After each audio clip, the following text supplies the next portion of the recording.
Are we rolling?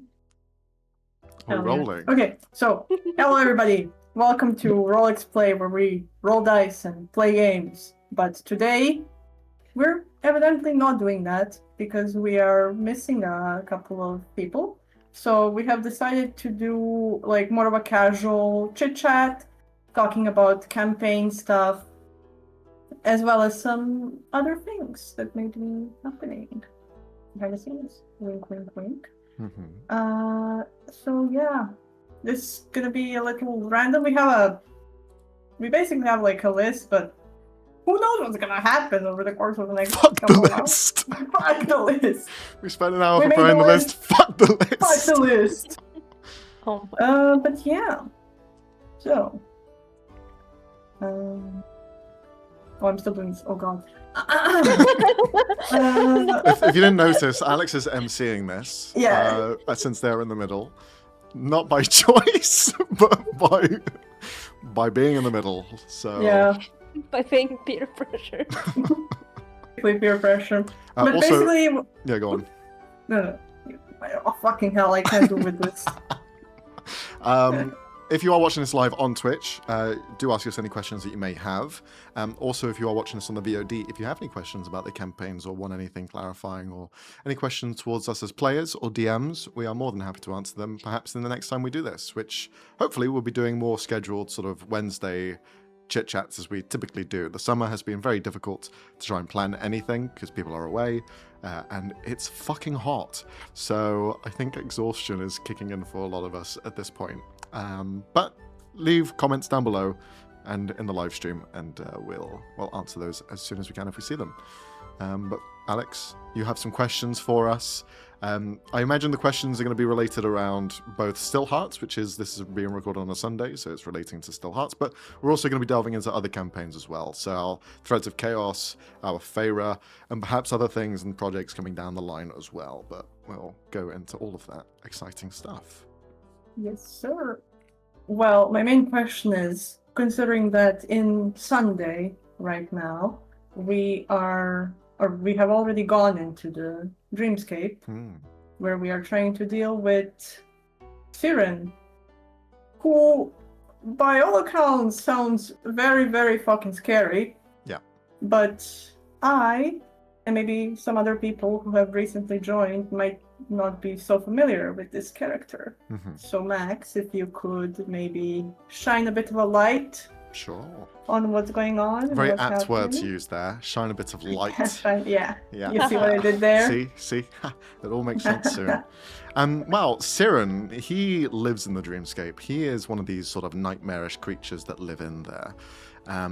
He is, as has been described into the campaign, one of the creatures that calls home. He is a dream, a manifestation of someone else's sort of mad thoughts that have come to life. And the whole sort of premise behind him is that he's not from the world of Kurthiek, and he's not from the dreamscape originally either. Although he was made there and created there, his sort of dream that he was created from was not pertaining to those two worlds. In fact, it was pertaining to another world that we have yet to see in the campaign, but we have heard of, which is the worlds beyond. Outside of where Kurthiek is, where the sort of campaign is set, there are other worlds that cannot be entered or journeyed to, because there are creatures defending and stopping that sort of passage between the two.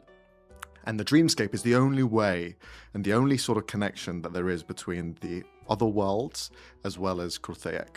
And this creature in particular, Siren, he was formed by someone on the other side, someone who dreamt and created him through sure will and malicious intent.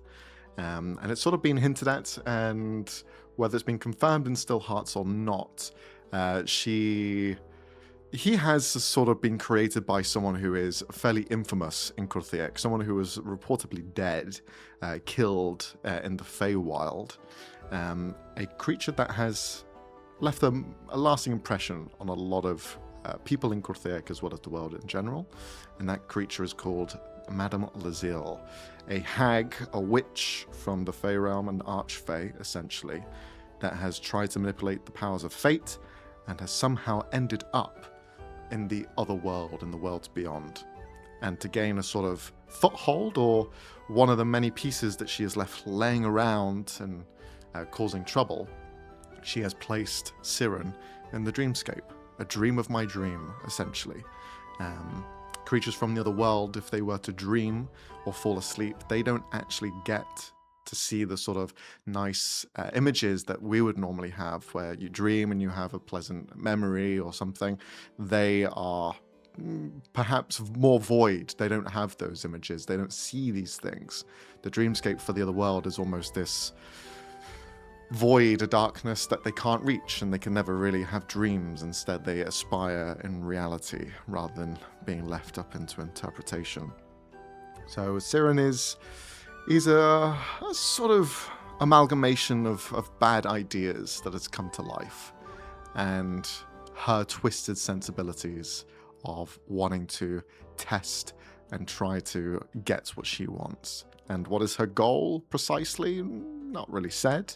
But Siren's goal is to find a spark of creativity, the spark that makes everyone in Corthaic powerful and unique in their aspects and what they can do. As we've seen in the campaign, a lot of the individual PCs and NPCs as well have all got unique powers, a unique set of skills that perhaps haven't been replicated elsewhere. We've seen that with Gilgamesh, who is able to disintegrate things by a mere touch. We see this with Ven, who can use their voice in very different ways to get around the sort of constraints of spell casting, for example, and many other things. So they're trying to almost replicate this and find a way of how this spark works and what creates it. So Siren is a bad man experimenting to get what he wants for his master, who's on the other side. That's the sort of general gist of it all.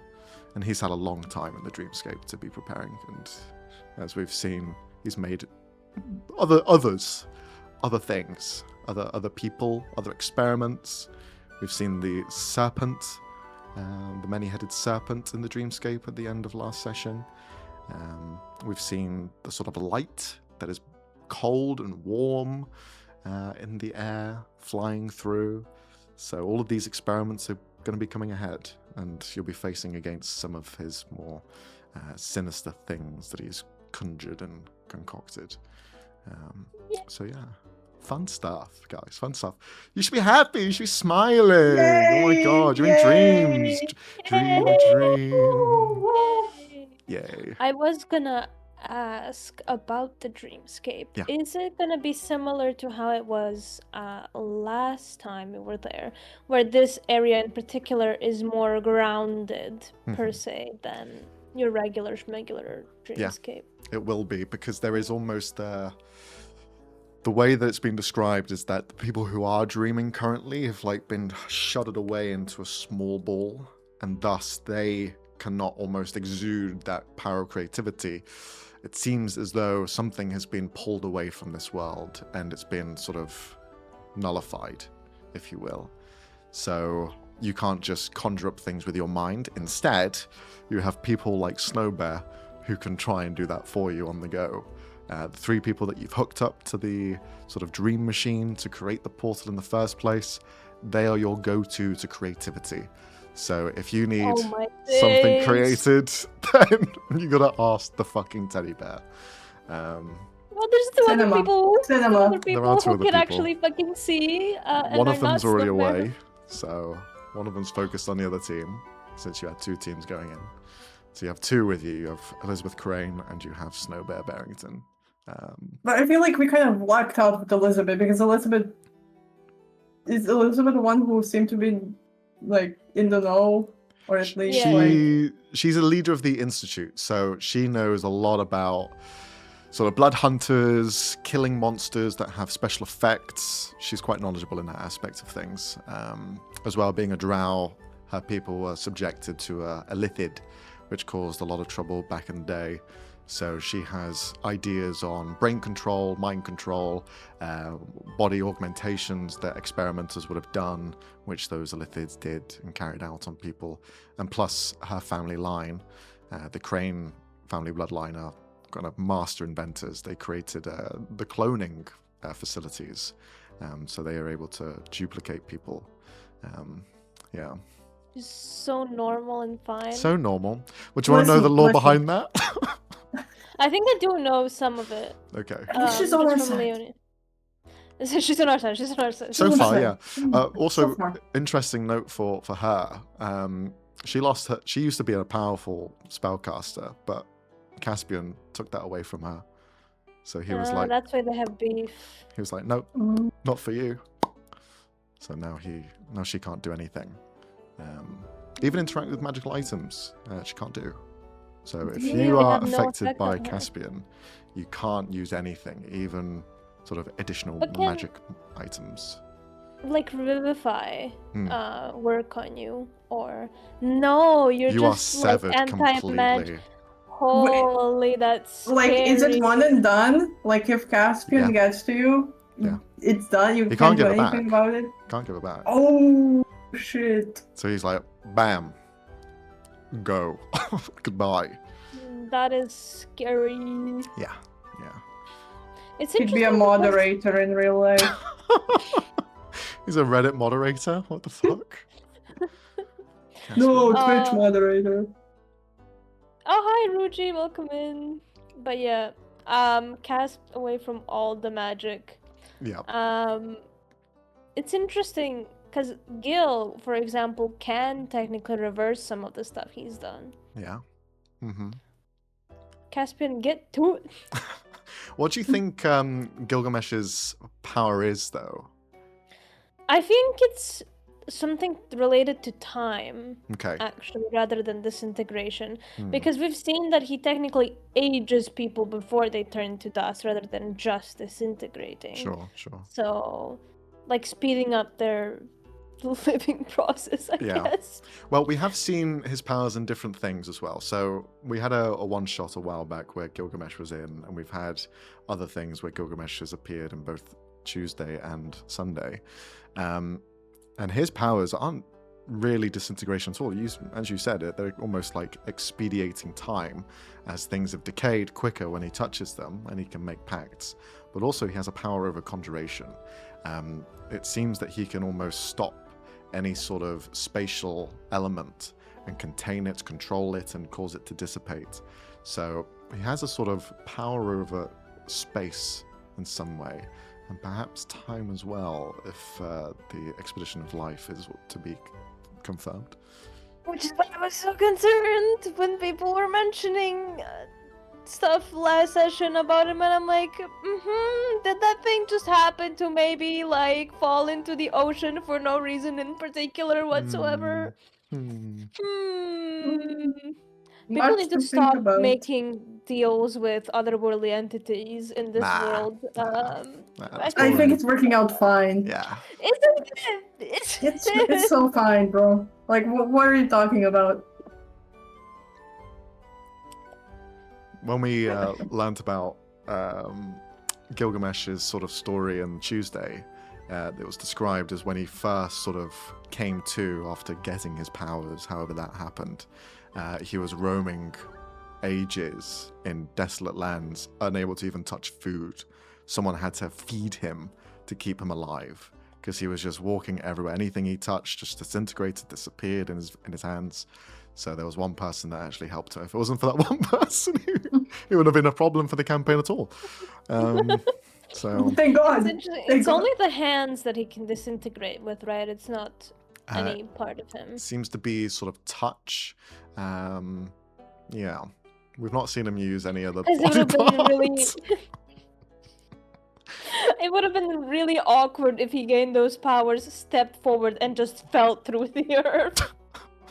He's like a walking lightsaber. You just put him upside down, he just goes through the crust of the earth and disappears. The most dangerous game of footsies.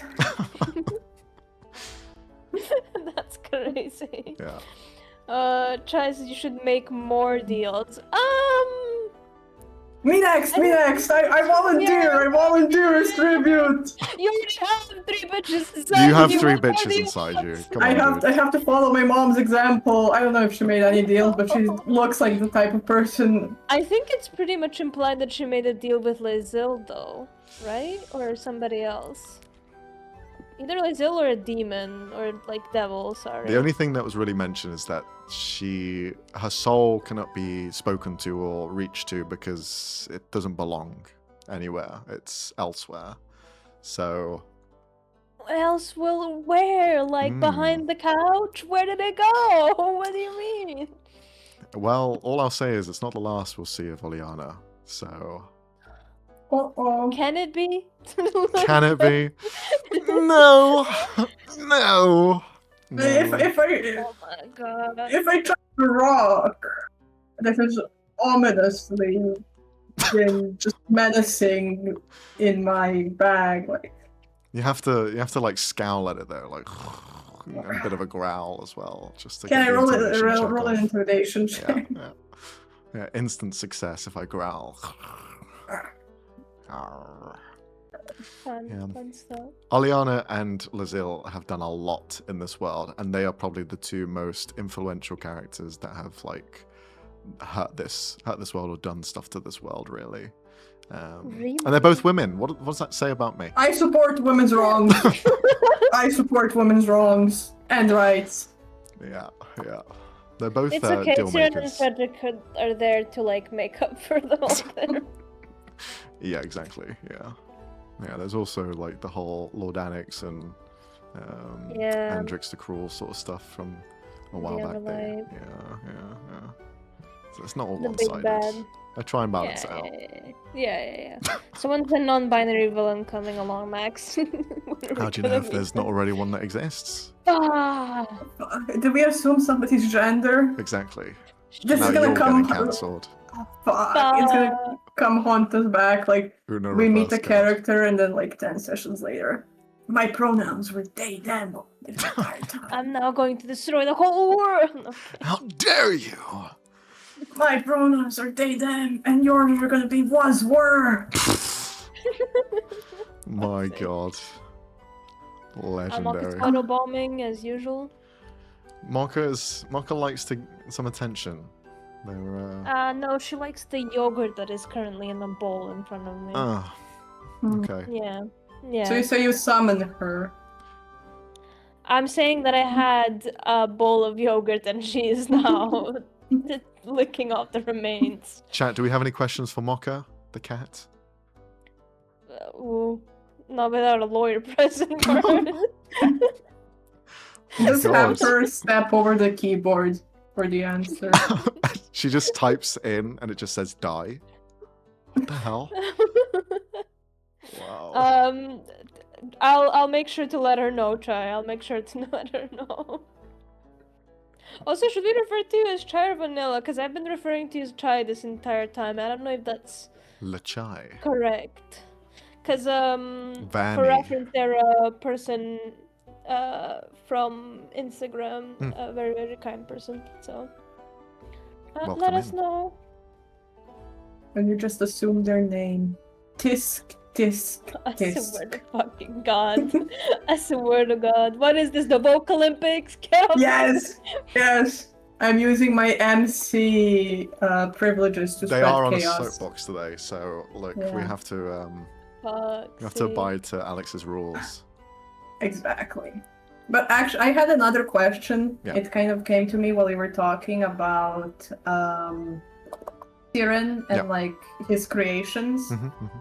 Because is like we know about Shiloh's Yeah. situation. Is that like the only way Siren can interact with the material plane? Like, can he himself physically leave the dreamscape, or is he like forced to puppeteer others? So we have seen Siren in the material plane. He has been present. There was a meeting in chapter 1 where him, Gilgamesh, as well as Frederick were all conspiring hell together, nah! much to the surprise of all of the players. That was a very interesting session. That was a fun one. And yeah, so he can enter the material plane. At least he was physically present. Now, what does that mean? How does that happen? That isn't really shown. But he was in that room and he did speak to them. But as you've also figured out, he has these sort of pawns that exist in the material plane. He has created other versions of him in the dreamscape, and essentially they have no genetic sort of lineage to either Kurthek or the other worlds, so they are almost net neutral, and they can thus probably go between the two, really. So he's sent them all out to replace family members who have passed away, or, you know, try and sleeper agent style, place them in different areas to find and recruit, not really recruit, but steal and give them information on where these creatures that have that spark of power could be, make friends with them, find them out, uncover who they are, and then once you are confident that you found one, then they'll be snagged and taken back for experimentation, to try and unlock that secret that's there. Because the secret, although it lays dormant in everyone, sometimes it's not as potent and sometimes it's not as sort of powerful. That's why you get the big heroes of the world, right? So like your player characters, you'll be reaching a point where you are that status. You have other people like Galavandrian, who is all powerful, as you've seen in the last session, creating all sorts, at being an archmage of the past. Korthak as well, who has seemingly a massive strength, although not really pertaining to any god. He's just a regular soldier. So it's that sort of spark that ignites to then move on and create to something more, to be something else. So yeah, there's a bit of belief in there as well. It's that power of belief that is Kurthek, which has been a theme that's run throughout. It's not who you are, it's how you make yourself. And it's all about molding. Fuck prophecy. Fuck fate. What do they mean? Go your own way. Absolute cinema. Considering that Kamara has been the dead wife haunting the narrative, yeah, pretty much. Everyone calls me Okay. Sorry, I just read the chat. But, yeah, I have a lot of questions about Kamar, but I kind of don't want to spoil it for myself, if that makes sense. I'd rather explore it in game, especially because of Ven's connection to her, if there is an evil, maybe one. But what the fuck is Smiley doing? Smiles. What is Smiles? What the fuck is Blood doing? He's just smiling. He's having a good time. Vibing. He's just listening to some music. Can I say though, speaking of Kamara and speaking of music, that one visual when Van was seeing like Kamara's performance, that was fucking gorgeous, man. It was so well done. It's very important to the story at large, so it's almost the crux of why everything is the way it is. There's a sort of idea that I have in my head of how the world was created and what caused it to happen, and there's a few avenues which I have sort of explored with that concept, and we may see in other medium. We'll see. Medium, you say? Yeah. I will always remember the unnamed fire genasi Ven saved. We don't talk about him. Hey, Fuck man. that kid. No. Fuck that stupid ass kid. I love how it was you two that was there as well for that moment. That was great. Yeah. You're a MILF. I love when sometimes I can tell, I don't know, when it's just like you just go for it in the most unhinged way possible, and you like somehow can keep a straight face.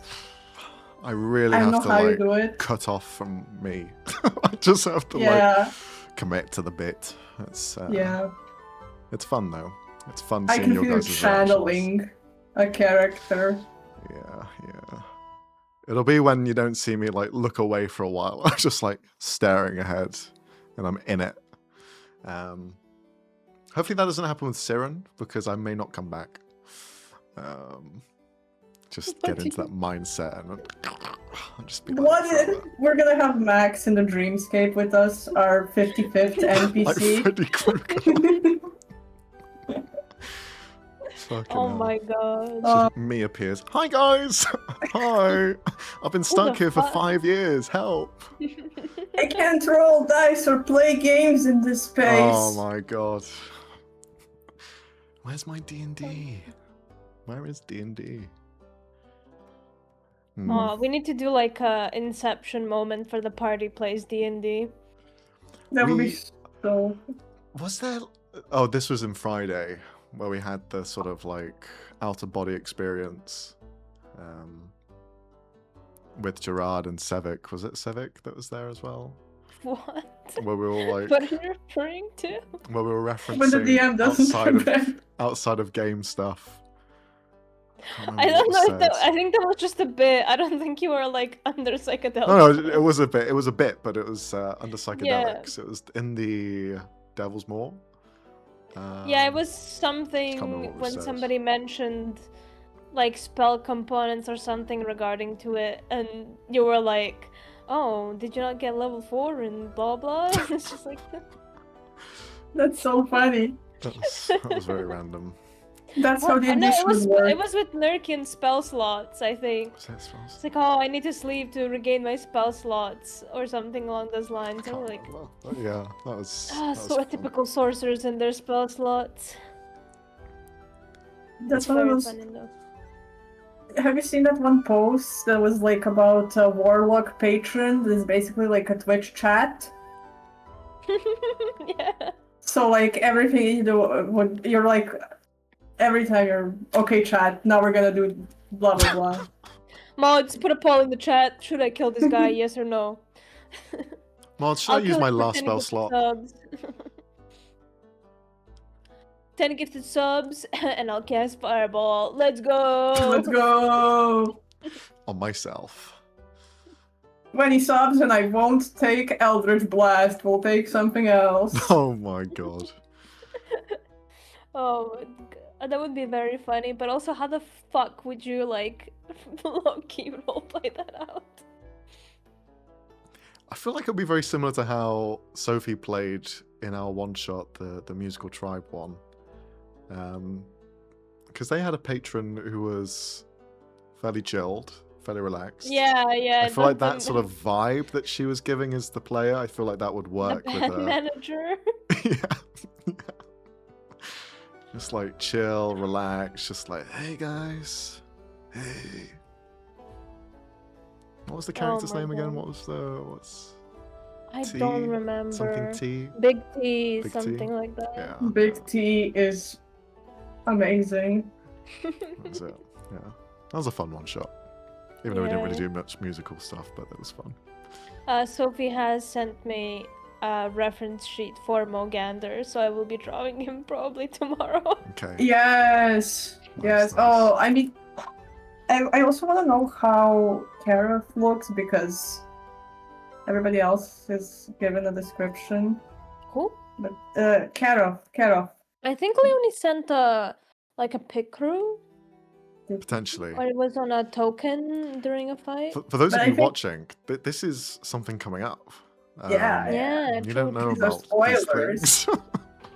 Whoopsies. Uh-oh. Oops. Well, we may as well reveal it Shut the because it's stream, going to be shut the happening. stream. Yeah, I mean, we- true. We're gonna talk about it as well. Oh, wait. We may as well. We may as well. We've may already as well. referenced it, so Yeah, Um, but we have a new campaign that's coming out. We've been recording it. We've recorded some episodes, like we're over halfway. It's going to be a Yeah. 10 sort of session thing. It's a mini campaign set in a brand new world. I'm DMing it, and most of the people here on RXP are going to be joining as players. We have some special guests that are joining as well for like the odd 2 or so episodes. And it's going to be a sort of contained story set in a brand new world. So yeah, we've been referencing bits and bobs here and there, but you'll be hearing more soon. So if you're excited about that, just yeah, follow us on YouTube because it'll be going on there predominantly. We'll probably also do like a live thing, uploading it, or maybe doing a live reaction or something on Twitch. I don't really know what we want to do there. But more information will come later. But we're really excited about it. We've had some really fun sessions so far. It's a mix of sort of... It's intense sometimes because of the stakes that are involved. But there's a lot of sort of whimsy and people fucking around and just having some fun. So it's a different pace, I think, from some of the campaigns that you see here. It's mixing all of the little genres that we've been doing and all in one package. So yeah, we have some very good PCs as well. Nice characters that everyone's written. Both Robbie and Alex are in the campaign, and they've written some very nice characters. So we'll be getting some of those on show soon, but we won't spoil anything. But if you were to describe your character in one word, Robbie and Alex, what word would you use? One word. One word. It can be an adjective. Or an adverb, like many. What would be a good whimsical? There you go. Oh, whimsical is such a good word. Sure, yeah, I can see that. Yeah.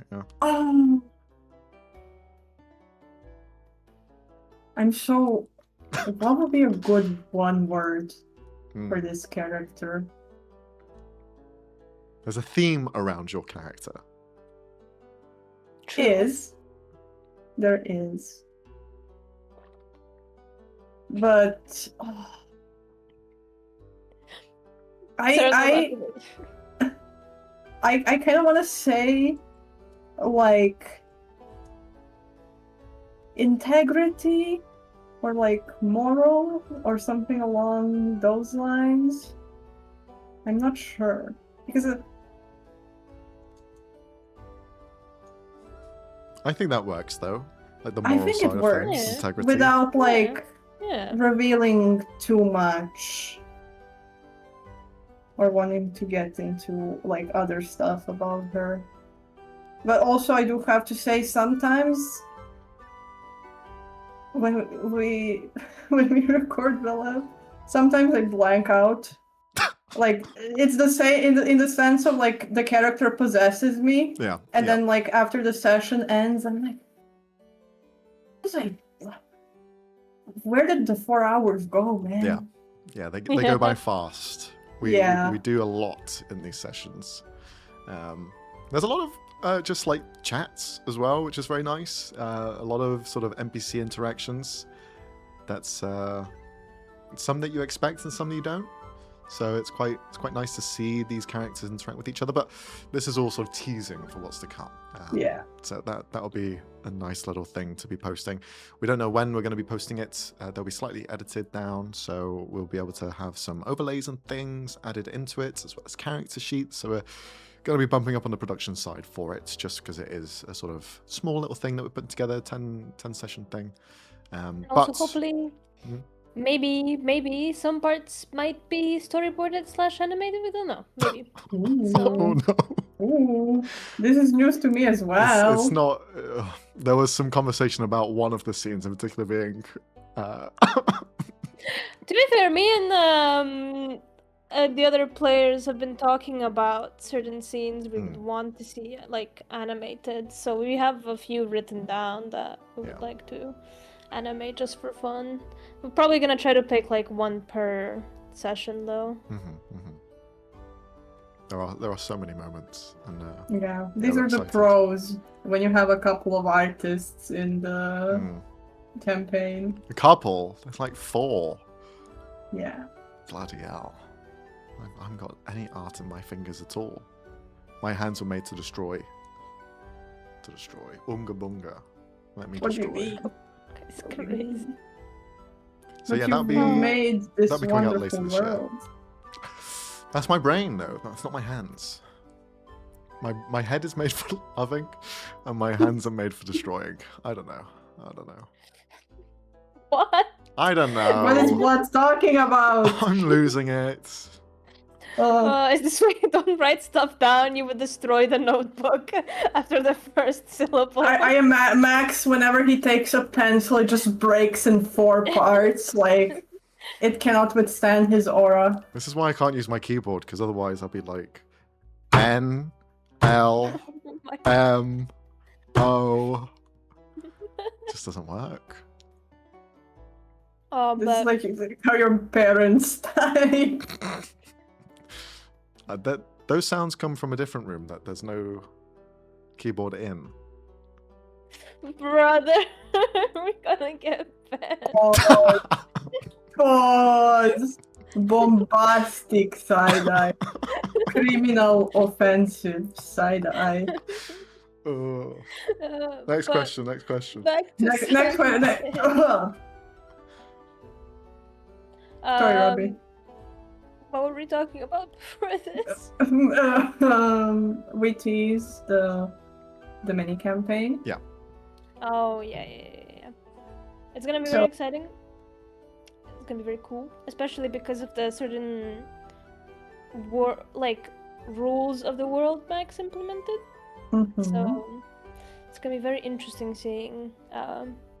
Do we ever say it out loud? I feel like we should probably mention some of them because I feel like we talk a lot before we record and then we don't bring it up actually in sessions. What do you Like- mean? In which part? Like the wait, I'm gonna tell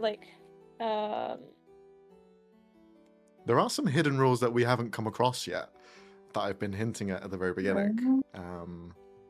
No. Don't mention that. We'll Yeah, keep that's what I that. We'll keep that. typed The thing is, it Yeah. makes sense that it's not mentioned though, because it's not something you think Yeah. about. So that's why it's never really come up in conversation. yeah. Secrets, Just like- secrets. Secrets.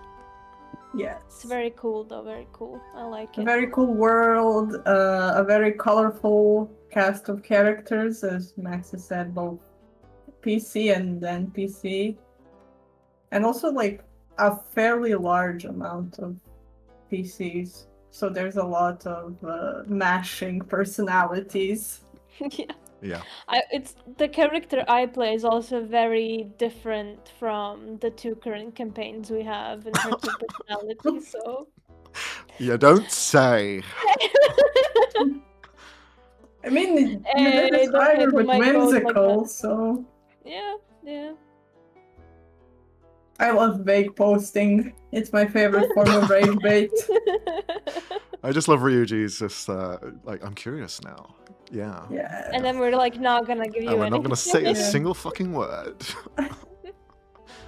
But You'll we'll see, have you'll it out see. soon. Yeah. We're You'll see. hoping to release it at some point this year. It'll be another couple of months before we finish recording the entire thing, because September is very, very busy for us. End of August, I'm away, so it's a little bit up in the air. But yeah, hopefully at the end of this year, rather, we'll have something at least posted. We'll have some interesting content in between too that Yeah. might not be fully D&D related Mhm. because we're having our first official IRL meetup, all of us. Well, not all of us, so that would be 50 fucking people at this point. Yeah. But Just like a Sunday session. yeah, But it's yeah. okay. We'll kidnap Frey. At some point. At some point we'll get the hang of them. But yeah, other than that, exciting news is that the next Friday session is gonna be the last one. So we're in the finale of Fayra, at least this chapter of it. Everyone is at the boss fight right now, so dealing with the Death Hag. It's basically gonna be a second parter, so if you haven't watched the previous one, you probably should. As it's a lead up to the fight and half of it. But hopefully, 2 months from then, we're gonna continue on with the story and maybe see some new faces, some new characters, depending on what people decide to do with them post Hag fight. But I'm very curious on where you're gonna take Gerard, Max, and how is he feeling and how you think he's changed up until this point in the campaign. Yeah. Well, we're going to be writing some stuff as well behind the scenes, because there will be a period of time between the final episode and the next chapter, season, whatever you want to call it, of the sort of Fayra world. Will it be Fayra? Will it be? Yeah. So Fayra something, not beyond the Triad Veil, I assume. Yeah, different. Yeah, so there'll be time for our characters, whoever survived the fight, to then have a sort of payoff, send off, write some things for them. I would definitely have some ideas already in mind for what he'll be doing. I haven't written it all down yet, but I have the sort of bullet points of where I want him to be and what I want him to do. Some of it is pending on how the fight goes, of course, but for the most part, I think a lot of it will work either way. So, yeah, I'm excited. And, well, spoiler alerts. Maybe changing character for a bit. Maybe. Ooh. Maybe. Keeping us on our toes as well. Yeah. Naughty. The character that I have in mind already, I'm so sorry, Robbie. Honestly, it's going to be bad. You're going to hate me. Run it by me, maybe, first before that happens. But if you have any questions for me about stuff, because it's kind of the last session concerning the death hag, I'm open, but I feel like you guys had a good grasp on everything so far. Yeah, to be fair, the last two sessions, if you haven't seen Fayra from the beginning or midway, the last two sessions are quite standalone anyway, because we are just going into the fight and we sort of go over some of the characters' intentions and what they want to do anyway. So if you're unsure about watching all of the content, but you should, because it is good stuff, it's good characters, good story, you can just jump in towards the last 3 episodes, so like 28, 29, 30, and you'll get pretty much the idea of where these characters are and what they're doing. Because, yeah, I feel like most of the sort of revelations of the hag and what we're going into the fight with and what we want out of it does all sort of culminate, and it's a nice little sort of end to this chapter.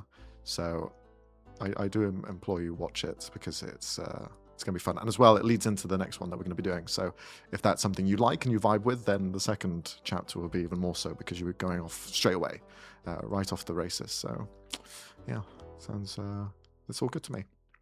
I have plenty of questions, but I want to see what happens at the end of this fight first, because I wouldn't want to spoil it for anyone as well if they haven't seen it. So since we are just like right at the end of the cusp. But she's going down. Bitch needs to die. If you have any questions for before the Death Hag, also. Well, I have the questions of the origin of the Death Hag and why all of this happened in the first place. Because what we understand is that she is angry at the world because someone she loved very much had passed away, had been killed, wrongfully so. Perhaps not with the best of intentions behind it, and thus in her grief, she saw humanity in a sort of stain, and thus wanted to... I understand it as she became possessed by grief, almost a manifestation of it, and thus she is using that as an excuse, and perhaps she doesn't even know she's doing it really, and it's just some other entity sort of portraying and embodying her, and it's going through all the motions of grief and anger, betrayal, and no return. So that's sort of where I'm at with the character. But if you wish to divulge more information, by all means. It's kind of been hinted at how her child died, in a sense that we know it was during some sort of combat. I believe it was hinted that it was with an invading new force somewhere up north. A war that was happening. Yes.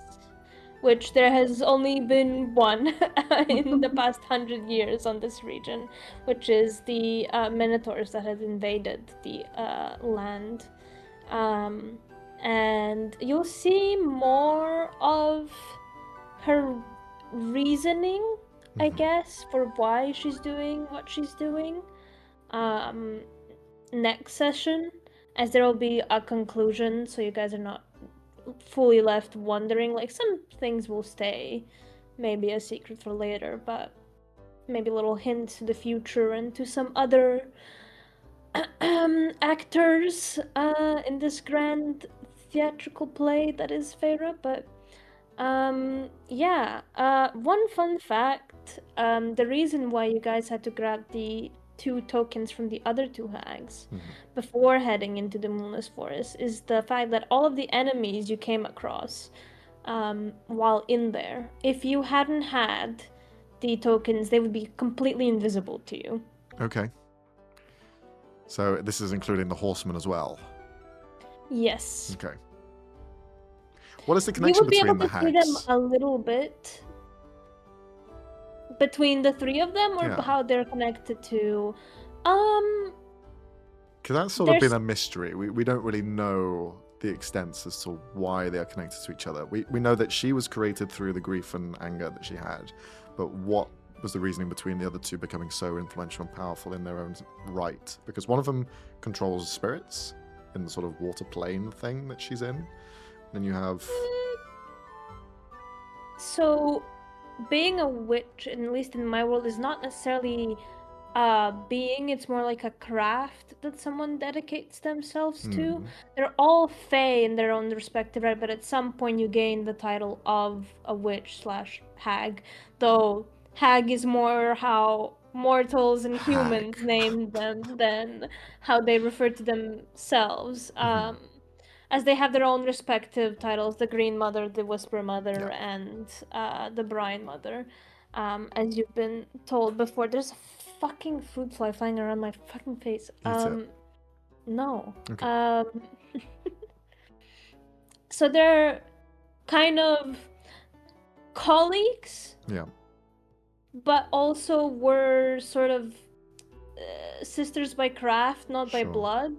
But you were kind of hinted at that they grew distant over the years, as they're kind of their own respective domains. They don't encroach on each other's territory, so But they their just grew distant. separation and coming together, was that before or after the sort of grieving took place? Before. Okay, so they knew each other before, Because- and then... Yeah, they're very old. Okay. The Death Hag actually being the youngest one out of the 3. Yeah. And I believe you were told by the Lake Hag that they both had warned her to stop doing the craft that she is doing, because it is sort of a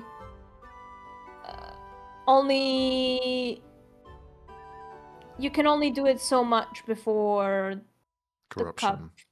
yeah, What is her craft then? inevitable doom. So Hairdresser. No. There is hair everywhere, by the way. Yeah, that's also a thing. I believe it was mentioned that she used to comfort people in their own grief Okay. and sort of help those that were dying pass so without pain. And her husband was a practitioner of medicine, so they kind of worked hand in hand. One helping the living, one helping the dying and the grieving. But you can only take on so much of people's grief before your cup fills over. Okay. Okay. And where is the husband now? After 100 years Yeah. or more, dead. But some dead people don't stay dead, Robbie. So. True, but Death Hag, dead he had husband. a family Furious. after her. Because we know Salacious that bastard. his bloodline runs to Nurki's bloodline. Motherfucker's been sleeping around like a dog. So... That's one way to say it, I guess. Tisk. Slinging that thing around. How dare he? Slinging is great. That's sort of their craft. They're also kind of very connected to different parts of nature and different crafts, so they're kind of inspired by how Wiccan and like IRL witchcraft practitioners would be going about it.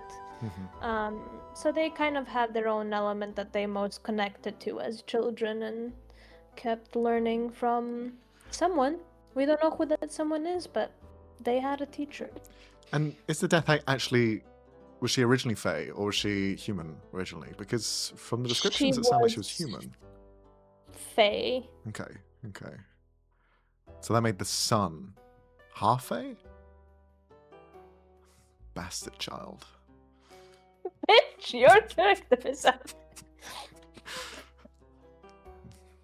But we From also know another that the Green Hag had been a teacher to Gerard's parents. Yes. Yeah. Or at least that she knows of them. Definitely came across as though she was a teacher too. So, Very interesting. I kill a hag. I love a hag. What do I do with the third? Yo. You play chess. Play chess. With the Lake Hag? Yeah. Yes. Yeah. Shake hands. Um, Say goodbye. Fuck, marry, But kill. it's less so that the reason why, I don't know if I ever went into this, why the Lake Hag has more connection to spirits per se, is because the way you were told about it, I think, that the planes of existence are seeping into the material plane on the continent that you're on. Yours Sure. just happen to be mostly the Feywild is seeping in here. Hmm. The ones next to you are the water plane, and seeping in between those two is the astral plane. Okay. The The aka combination of the two. spirits and dreams. And she kind of found a pocket of place that happens to be both, or a combination of both. And so she has kind of a almost like a build her house in between the beyond and the material plane, and is like, but listen, I know you can move on, but you could also hear me out, work for me. What? So it's So less that she controls them, but gives them your good old contract that they sign. So rather than when these people die, technically, you could say, sleeping with the fishes, and though literally they are sleeping with the fishes. Sort of, maybe more like sleeping with eels in her case. Okay. Why are we touching dreams in both of these campaigns? What the fuck are we doing? Why is Not so much, I guess. No, I guess not. But our brains work too similarly. It is a tantalizing concept, to be honest. Yeah. Yeah, for sure. What is dream? Why do we dream? There is certain things that you've been given that are not necessarily dream related, but something adjacent to it. In Friday Awake. campaign. No. Eyes open. Alex knows because we talked about this yesterday, and it Yeah. drives me mad that I can't reveal it yet because it's later down the line stuff. Matter of fact, I don't remember. I'm deaf in my right ear and 60% deaf in my left ear. Yep, thank you, Alex. Thank you. We can always trust Um, Alex with our secrets. Hell yeah.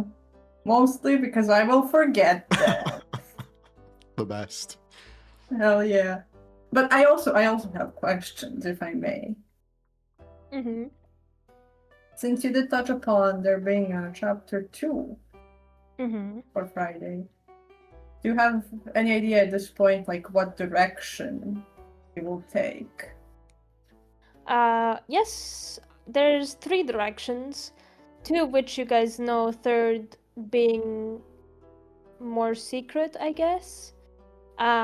We have yet to deal with a necromancer, which is a big thing for Sevik, and he does seem to be an equal threat, at least, as the Death Hag.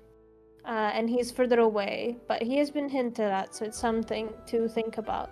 And the other plot hook, I guess, plotline being the rebellion and everything that's been going on with the Minotaurs and the hints of them, for some weird reason, working with the Hells. The third thing that's kind of been very, very much in the background and only very recent, per se, is the stuff you came across in the forest. The weird corruption and stuff surrounding the crystals you found as Gerard from the yep. Alex knows. They had experience in the other campaign with this, so but it's Am I making myself clear enough? Fuck them crystals. All my homies hate them fuck-ass crystals. Hey, look, I've experienced it personally. I know. I get it. Oh, you got the light version of that. My guy was in a coma for like fucking weeks. What are you talking about? Yeah. He's having a nice sleep. Yeah, just a nice little nap. Trauma Olympics about the crystals. The crystals, what do they mean? What do they mean, Mason? The crystals. What do they mean? But yeah, I mean, I do have some, I guess, how would you even classify that? Just by virtue of being Robbie's friend and then talking to me about their world in general, I do have some behind the scenes knowledge. And they're cooking Blood some... says if I don't tell them fucking everything. Hey. My number one advisor. Plausible deniability. I have to keep some cards in my sleeves. But yeah. True. A very, very interesting story. I can't wait to see where it all goes, honestly. It'll be interesting to see if you guys ever travel outside of the country at some point. If we did, it would probably be on a quest. It would probably be because of something. Yeah, that's what I mean. Like, if something will ever lead outside of it. Because currently there is already so many conflicts going on just in the one place, but I have a whole ass continent mapped out. With their own little conflicts and I've shit. seen the map, if it's the same one from a while ago. And yeah. Very interesting stuff. When you say you see spirals everywhere, Makes you wonder a little. Makes you think. Makes the old noggin tick. You'll see. I wonder if we're going to be exploring more of the spires though as well, because that seemed to be quite an influence in the Fayra More of the spires. Spirals. Spires. Oh. Maybe. Again, you're not technically in the Feywild at this point because Neboswit and the Feywild are technically two different places. It's why the Spring Court and Summer Court are not called that here. They're called embassies because they just placed some people here to represent all of their courts and be present there and have some rule over the region. Politics. Gotta love some politics. That's it. Yep. Chapter 2. Politics galore. Sevik turns into a mayor. Imagine. Politician. Would he be as good as Mamdani? I don't know. Maybe. I think he would just make sure that there's a tree everywhere. And that tree has one pineapple. Pine cones. One pineapple. Good enough for me. Gets my vote. That's my mayor. Who would you say is your favorite NPC so far? From Fayra? Yeah. It has to be Ivy. Good choice. I got some shit planned for Ivy. I'm gonna have a splendid page choice, my dedicated man. to Ivy. What the fuck are you gonna do with Ivy, bro? What kind of escapade are you gonna go on with her? We'll see. We'll see. I'll send you the doc. Oh my Oh days. Lord. Alex, I know that technically we didn't stream any of the campaigns I did with you, but do you have a favorite NPC from? You can't put me on the spot, man. I'm sorry. Because I'm do you know that that's like fucking 6 years of D&D, man. I know. I'm sorry. Wait. Oh, let me think about it. Okay, because they are still very near and dear to my heart. I forgot the name, unfortunately, but like from the first campaign. So close. So close. The like inventor NPC, like the woman who was helping us. Oh, I know who you're talking about. Yeah. Oh my god, I'm forgetting her name because it's been so long. Let me try. Wait, let me find my I think it's started with a G. original notebook. Wait. Whilst Alex is going away, I'm going to go for a quick wee because I'm dying. So Okay. I'm going to be RB. Go piss, girl. Bye. There it is. Let me see if I can find it in my. Who's gonna be quicker about it? I can lift It was this thing. something G, something like that. Also, Ruji's asking off topic, but who would you guys want Alex's character to meet from other campaigns in a hypothetical crossover? I think. Who would Mobius get along with? That's a great question. I feel like he'd get along with Mirki. I don't know. I feel like emotional support robot. Yeah, I think he would get along with Olrin as well from Tuesday. Also, check out this sick ass notebook. God. It was given to me as a birthday gift, and I've been using it for our first ever campaign that we had. And I was like, I am the most manic note taker, like at least I was. I was trying so hard to be the teacher's pet. You're not even. You would not believe. I was doing like a timeline. I would do a timeline, like literally like word by word what happened in the session, and then I stopped doing it after 3 sessions because I could not keep up. I do remember that, yeah. I do remember. Let me see if I can find... What the fuck is all this?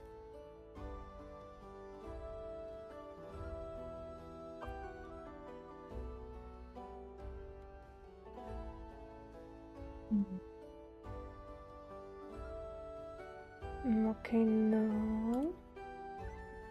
Glenn Fernandez. Oh, Glenn. I knew it was a G, damn it. Yeah, I was mixing up with Aldraz, the name of the Yeah. I remember city. Aldraz. But basically, in like her first campaign, like she was such a huge help, and I loved her. I loved her interactions with her brother, right? Yeah. I think that was slightly inspired Alicia and Nasalia later down the line. Their relationship. Except Nasalia is a lot more mean. So. But Max, who do you think from other campaigns would like to meet Mobius, or who would get along with Mobius? Who would get along? Because I said Olrin. Yeah, I was thinking Ulrich, because I read it before I left. I was thinking Ulrich as well, just because he'll be like, what are you? What the hell? What's going on? And also just old people talking. Yeah. Back in my day. Who would vibe, though? Who would vibe with Mobius? I think Ulrich will be more curious and more want to work alongside their ingenuitive side of things. So, but who would want to, like, get on the same wavelength? I'm trying to think. Calicio could get along with Mobius because their love of books and stuff. Yeah, I Yeah. could see that. I'm saying use him as an emotional support robot for the whole of Tuesday. I feel like they need Yeah. it. Yeah, they need do. it. Friday? NPCs as well. Oh. I feel like Hasar and Mobius could grab a beer. That would be very interesting. Gargoyle, Demon Man, and Warforged that has 3 people inside of them. Yeah. They can relate to having more than Matchmaking. one person inside of them. Yeah. I don't know why my creator created me. It's like, oh, good. Okay. Same Z's. There is talking about Mobius momentarily, there is some things that have yet to be revealed about Mobius that, of course, we've been hinting towards, clearly. But there's a lot of stuff that Alex literally knows fuck all about, and I'm just waiting to, like, press the button and show you. I'm along for the ride. For context, like, I told Max to go all out. I gave him like a very bare bones. I'm a little sorry for it. I don't know, because different people react differently. Maybe some DMs like a more detailed backstory. Me personally, I kind of like leaving a lot of stuff up to interpretation and for my character to find out. Because when I make characters, I'm thinking of it along the lines of, in-game, you're going to be an adventurer on a probably like years-long quest. So like, I have to feel that drive, that like quest for the unknown in me, which is why I leave a lot of stuff to myself, like out of character, a mystery, because I like uncovering it along with my character.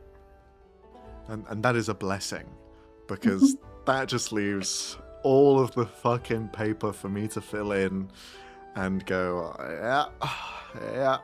yeah, citation here, add-on here, yes. And as we've already seen, like, the stuff you did give me didn't exist. Max! Oh, Max, you joker! Oh, fucking hell. You're gonna get murdered once you come over back. Fucking hell. But I'm very interested to see what's going on with Mobius, like how they and everything. I really love the juxtaposition of like everything that we know about like how he came to be, and yet like his personality is grandpa, basically, and I just like the contrast of it. And it is something you touched upon, because you did say it a couple of times, that no matter like his origin, the only person who chooses like who he is himself. And I feel like he's been doing a good job of it. It's the whole sort of ethos about the world that I wanted to sort of have from the very beginning. Like, you are heroes, and not all heroes are clean cut, but think you will be tested, you will be struggling, and it's about preserving the humanity that's inside and overcoming the hurdles that you have up against you. Because it's so easy to say, oh, fuck it, yeah, let's be evil. Let's do bad things. And that's why you're against the enemies who do that, who don't have the sort of crumb of sort of redemption in them, and you have to get rid of them, because then they're no good, no bueno for the world. For Mobius, with the whole like Oleana situation, you've got the NPCs that were left behind as well. There's a few things that haven't been uncovered yet about what Oleana has done. There's still the massive crystal that's somewhere else. There's the crystal that you carry from the earthen plane. There's the 3 entities inside of you, the 3 crystals that make up your core. We're exploring a lot about these crystals, and I have hinted towards Roby that there is more to them outside of talks. So pretty much, as you understand, like, these crystals, they are people, really. They have souls. They are something from the past, and it's just a question of when when and how. Yeah. And that's the sort of interesting part that we can dive into when we have the sort of time to look at it and see what makes Mobius and how this power came to be originally. A lot of interesting stuff to come from Mobius that we haven't quite dived into. As a Full Metal Alchemist fan, I love this. Like, this is my bread and butter. Bread and jam, I don't know English. Bread and butter, yeah. Yes, thank you. It's gonna be fun. That'll be the next thing, I think, when we end the dream stuff. That'll be the next sort of Mobius-focused arc. But go on. No, I was just gonna say I was looking for the map of the first campaign I ever did, and I couldn't find it. But I found the map I made of Alicia's entire like River Blue Manor that I made. Like, you should have asked me. I have the first campaign. Do you have map. it? Yeah. Because I don't have it on my Incarnate. I don't know where it is. I'm gonna abuse my MC privileges again for a little flex, but since I had to find my like campaign 1 notebook, I just wanted to show. So this is my campaign 1 notebook. This is my campaign 2 notebook that we had. I mean, that I play with Robbie as well, and this is my notebook for Sunday. So I do not play about my fucking notes. Oh wait, no, did I find it? All. I think I found it actually. I love taking physical notes, but I'm just so lazy now. I just do everything digitally. Was this the original one? Hold on. I think this was the upgraded one later down the line. I could be wrong though, because I don't think this is the first version of it. Let me try. I have to pull up my old phone for this. This is why you never ever erase data. Your old phone? You have 2 phones? Yes. Like a drug dealer. Damn. What? I'm Walter White. I also had this map that I made of... I am the danger. No, is that... No, this wasn't of Algiers, but it was of another town near it, I think, when I used to make these as well. Oh yeah. I'm doing all that now. Fucking hell. It's so difficult, like, honestly. Yeah. I just do an illustration now sometimes, and I'm like, yep. It was so cool, because we like, Robbie would print them out, and we'd have physical maps. Like, that shit was so cool. I think this was the beginnings of Algiers, and then I never finished it. I'm so sorry for people in chat who can't see what the fuck we're talking about right now, but that was the beginnings of it, and then I was like, eh. Yeah. And then I never finished it. Wait, okay. I found Faro's original drawings. Lord have mercy what I did to my boy. Luigi also asks, I don't know if I asked, but for your characters, are there any places you would want your character to revisit, but would be going too out of the way, aka the circus? Pretty sure the circus is with us right now on Sunday, so somewhat, technically we are revisiting them, aka they're visiting us this time though. Yeah. I do like the circus though. Why would I want... The thing is, I feel like Sunday, weirdly enough, hasn't traveled a lot. No, they haven't. There's only 2 or 3 locations that they visited to that weren't on quests. Yeah, I feel like you would want to visit the Fayra again. Mm-hmm. What's the place called? Yeah, that's right. It's called... I know what it's called. I know what it's called. Wait, I don't know what it's called, but I have it written down. I have it written down too! Who's gonna be right now? Be quicker? Who's quicker? Fucking hell. Who's quicker? Do you want me to say it? No. Okay. No. Okay. Let's see if someone can pronounce it though. Leonie always struggles to pronounce it. The Faro area though was fun. That was like a nice little sort of palate cleanser before what came next. With the whole situation with Siftos and the soothsaying numbers. I was very surprised that you guys wanted to go all in and hit it all. Really? Yeah, because you could have avoided one or the other.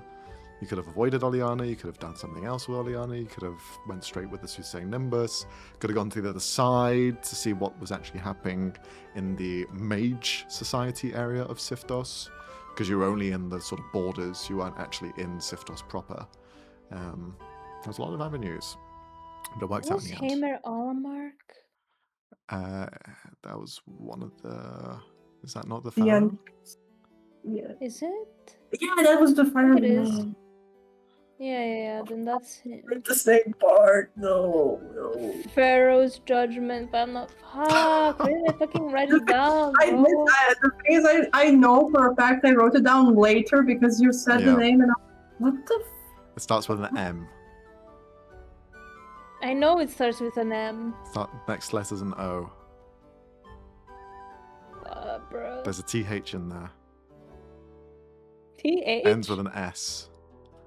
Oh yeah, it was something like, wait, I'm gonna butcher it. I'm so sorry. But it was This something is like what I'm asking. Mephismus or Very close. Very something close. like that.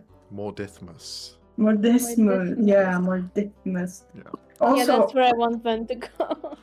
I'm still looking for the map, but I found this ancient relic, Robbie, if you can remember it. The fucking calendar? It's the fucking The calendar. First one? Or the Yeah, second the one? first one. This is the OG one. Oh my days, bro. Fucking hell. Those are fun to make though, but I Yeah. hate tracking time. I hate it. What did I want to say? Oh yeah, for Alicia? Vessel. No, he's never going back there again. Place that burnt down to ashes. I feel like he would want to visit either like his hometown again because we haven't really seen much of it, technically speaking, because it was in and out before my parents fucking catch me sort of situation. Very tense moments. Yeah. Or he would want to, like, technically we haven't gone to there, but he would want to visit where Kai had grown up, like his home. Good options. Yeah. For Friday, Not I gonna would have pay well, said though. Devil's Maw because that was fun. Yeah. Just because, So for... you know, they're the bookshop there. We could, It's closed down now. You guys pay him enough, he could retire. Good, he deserves it. To, Turn that beach place into a house. museum.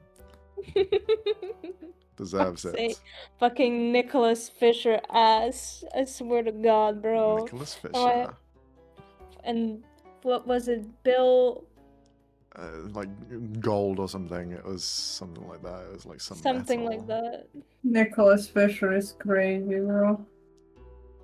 But do you know that bit where Wild. they made up a writer and lore about him on the spot, and now I have to remember what that is? That does sound like a D&D party, so... Yep. It was some like fucking drama. What was it? It was like some love. Like he wrote a murder mystery. Yeah. That was it. And you know that it was very critical of the Minotaur rule or something along those lines, and then he got arrested or something happened to him, and there was never an ending to his last book, so you never got to find out. The Red Prince, written by Nicholas Fisher. The butler goes missing. The author died mysteriously. Sevik can't remember the details, but now we have the book. Criticizing the power at the time. Another book written by Nicholas Fisher, Murder in Mist. Fucking hell. Why are these the only notes that I've got? And then there was another writer, which was Tilly Turnip. For fuck's sake. Fucking hell, bro. I'm just imagining this little halfling in a green suit and a little tulip flower hat. Why did we do this? I don't know. I don't know why you do the things you do sometimes. It's the character possession. It's Like, favorite. Is the map I sent the first one I sent?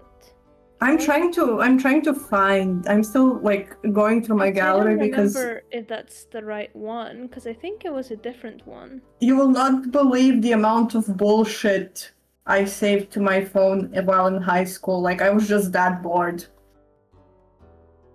Understandable. But Because also, I I remember there being.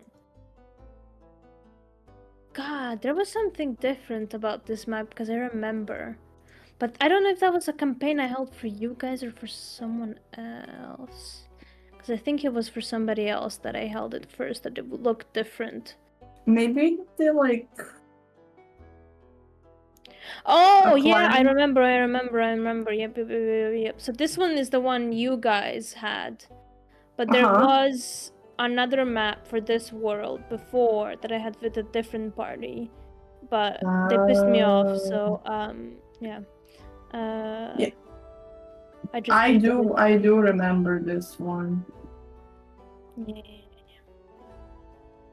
Oh man. Memories, eh? I come from the coolest part of it, of course. The one Yes, that's glowy. Stario. I like that world. I might revisit it someday. That's what the one shots are for. Go for it. Yeah. S- Just gotta start fucking off. remember everything about it. Very Don't I worry, forgot a I'll lot. help you. I'll help you. Whips No, out I first book. remember a lot of it. I remember a lot of it, but I color coded it for a fucking reason. Oh, I Oh miss that man. Michael or Dion, however the fuck we called him. It's the birthplace of my favorite PC ever. Like, it sounds so stupid to say it out loud, but sometimes you really do peak with your first PC. Like, you get it right in one.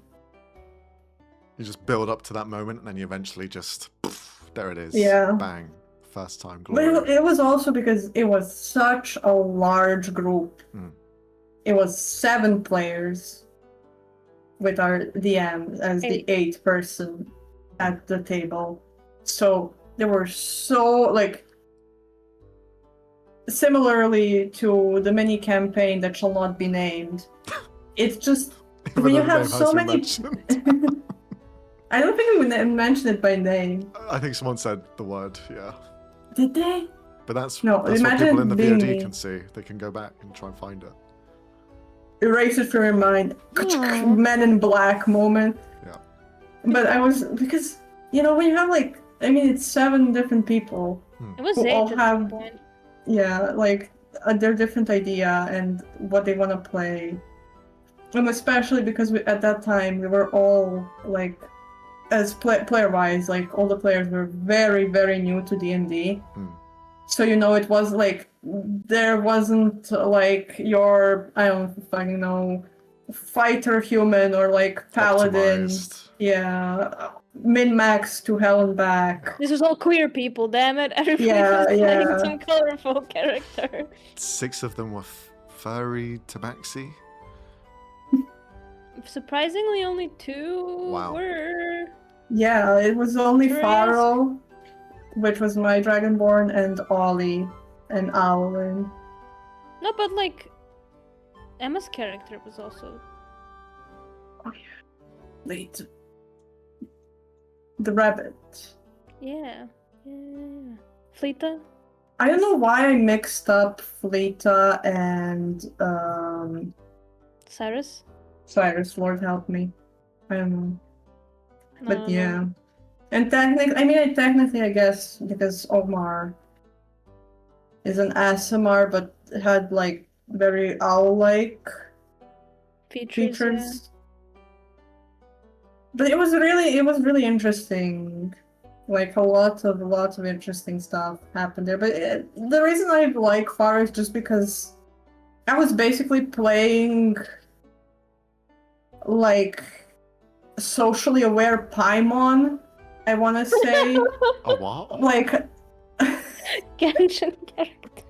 the fucking little fairy, the like very annoying character. If you've ever seen any content of Genshin, you've probably seen the like white-haired little fairy. and she's just like the guide character, and Okay. she talks in like Paimon's name is Paimon, and I was doing the same bit. I was talking in like third person, Nice. so it's kind of like, you know, when you drop in the ray of sunshine with some other like more, I want to say like, I hate the word edgy because I feel like the word edgy has lost its meaning. Hmm. It kind of sounds like you're calling something cringe. But you know, like the more darker characters, I feel it's a nicer word. So you were using your third person voice. What was the Yeah. personality specifically? Literally, because Sunshine and Rainbows.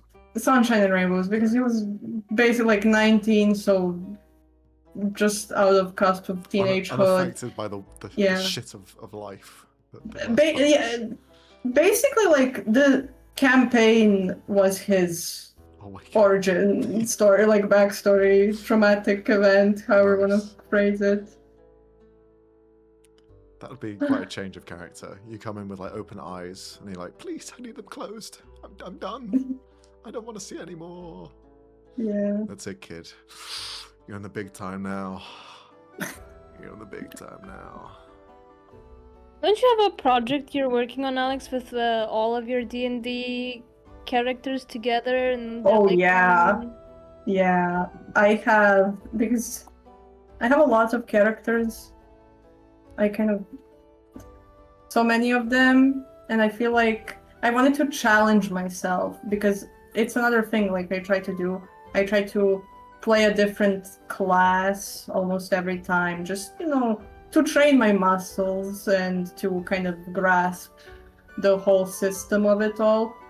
And I wanted to challenge myself to kind of put all of these characters in the same world and see how they would interact with each other. So it's a very like, you know, I mean, it is based on D&D, so there's a lot of elements of it, but it's also an original fantasy world. World building is my favorite part of writing any story, to the detriment of my characters, because sometimes it's gonna be like, please give us a sensible dialogue that shows the audience who we are. 5-page backstory on the city that will not be mentioned once in this story coming up. Interlude. Ryuji did ask, off-topic question again, but do you think your characters would be different if they were started in different class? Not much, not at all, a lot, or somewhat. I guess it depends which class, though. How different? Do we want to say if they're like a spellcaster, they were a martial class, and vice versa? Because I feel like maybe that's the most difference. I think what would the class have been if you couldn't choose sorcerer or couldn't choose artificer or cleric? What would you have chosen? That's a good one. I guess for Ven, it would be warlock would be the closest, or some sort of rogue. Sure. I guess. For Alicio? Either druid or paladin. Most likely paladin because of Nebula, though. Sticking to the sort of divine aspect. Yeah. Okay. Maybe a multi-class. No wizard? Fuck no! Fuck them wizards and their mama. I'll never play a wizard! Mark my word! Okay, so next campaign, only wizards. Only sorcerers wizards? don't exist. You can't make me! I'll play an NPC if I have to! What if it's I'll like play a a Wings dog. Club adjacent? You didn't even spell my name right, Ryuji! Well, we don't have the names written underneath, so that's true. We should have added them, but oh well. One I love B. when people ask me, is it Roby or Roby? And I'm like, huh? Robert. Robinson Crusoe. Robert. What about Mobius? What would Mobius' class have been? I want to say I kind of have two avenues, because when I first wrote like a character that kind of ended up being Mobius. It was like a completely different story, but I will touch on that later. If he weren't an artificer, I'm really sorry, Robert. Like he'd kill me, like in like right now, but probably a wizard. I can see a wizard, to be fair. I can see that Because sort of I could really see that. Yeah. And like I wouldn't have chosen that subclass, but I kind of also feel with everything now, like that I know in the campaign, a divination wizard might be interesting for him. Nice, nice. Having past lives while looking to the future. Just starts gaining more information, more memories. Yeah. I think for Gerard it would have been between two, because I remember at the very beginning I was choosing between 3 options, and Warlock was the one that I just thought not made the most sense, but was more martial sided.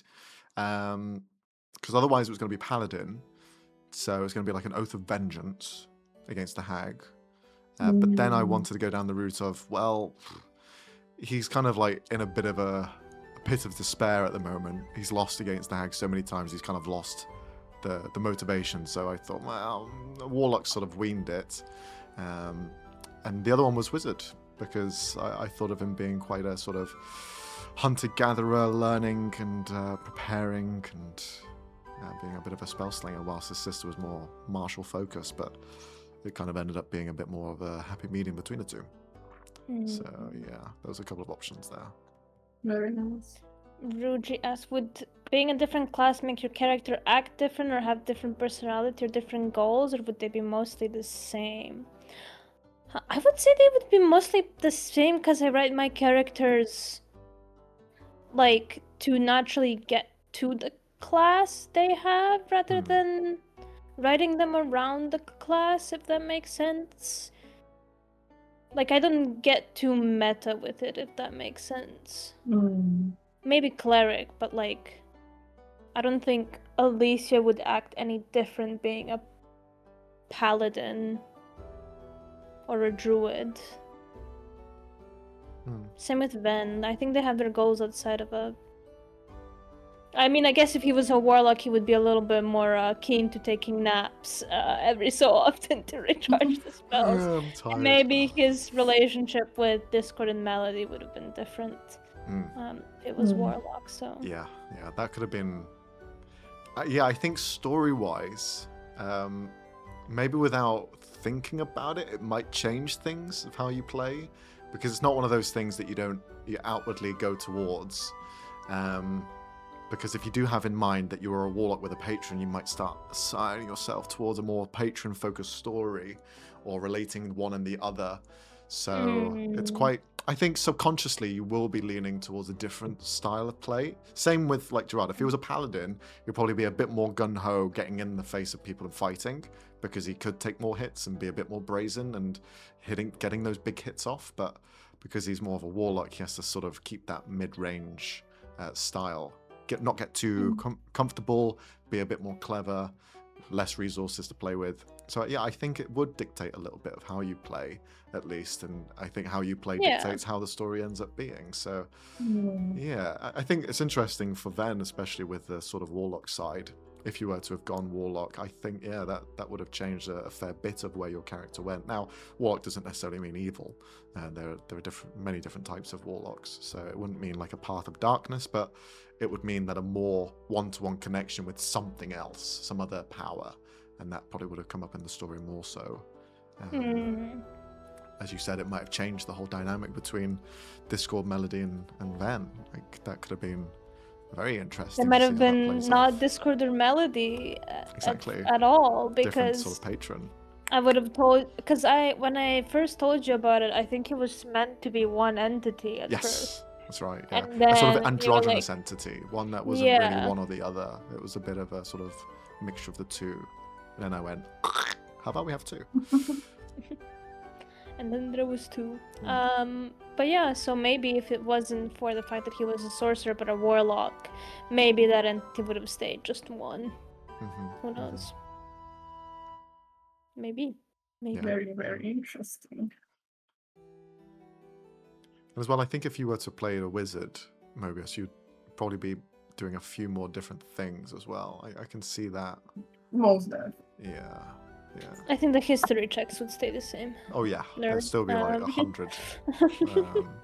Arcana. Oh But, no, yeah. not Arcana. Oh no. No, not not the history. history checks. Oh Oh no. Not history. Awful. Truly, truly awful. Yeah. It's so funny every time, most often than not, when I roll persuasion on Ven, I roll shit. I roll complete ass. So I have had to find ways of persuading people that isn't persuasion checks. Just become really, really persuasive by other means, other than a check. But it's really fucking annoying me, because I have a plus 12 or whatever the fuck, and every time I roll a 6 or some bullshit. At least your spellcasting checks are quite high. Normally they're very True. very clutch when they need to come in. Like my charisma checks, just Yeah. regular charisma checks have been kind of nuts, because it's always close to a nat 20, if not a nat 20. It's like mid-20s. It's like 25, Yeah. 24, somewhere along that. So Yeah. you end up getting those like big booty moments. Shut the fuck up. I do remember the roll I did to repair the memories that were broken. That was nerve-wracking. Oh yeah. That was a lot of pressure on Ven's shoulders to make sure that he doesn't fuck it up. But it's all Well- very good fun. Don't know if it could have gotten worse from that end, but yeah. Well, like a lot of different things could have happened. Maybe the memories got all mumbled together, and then people remembering other people's memories, and could have been very weird. Yeah, but it was the 3 memories Mm-hmm. that he Yeah. fixed. The one that were broken. It'll be fun to see more about Frederick's alter egos, because they will be coming up at some point throughout the campaign as well. The remaining ones. You still have your theories on certain things. Whether they're right or not, I will nor confirm No, I don't nor think deny. he's the one on Tuesday, but I think he might be working alongside the same group.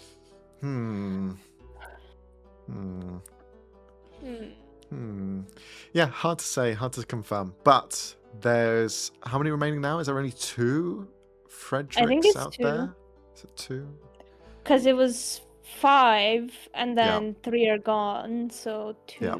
That's two still remaining. too many. I agree. I wholeheartedly agree, Alex. Thank you. Yeah. One of them you know where is. Yeah, he's in town. I can Yeah. kill him whenever I want. Who said that?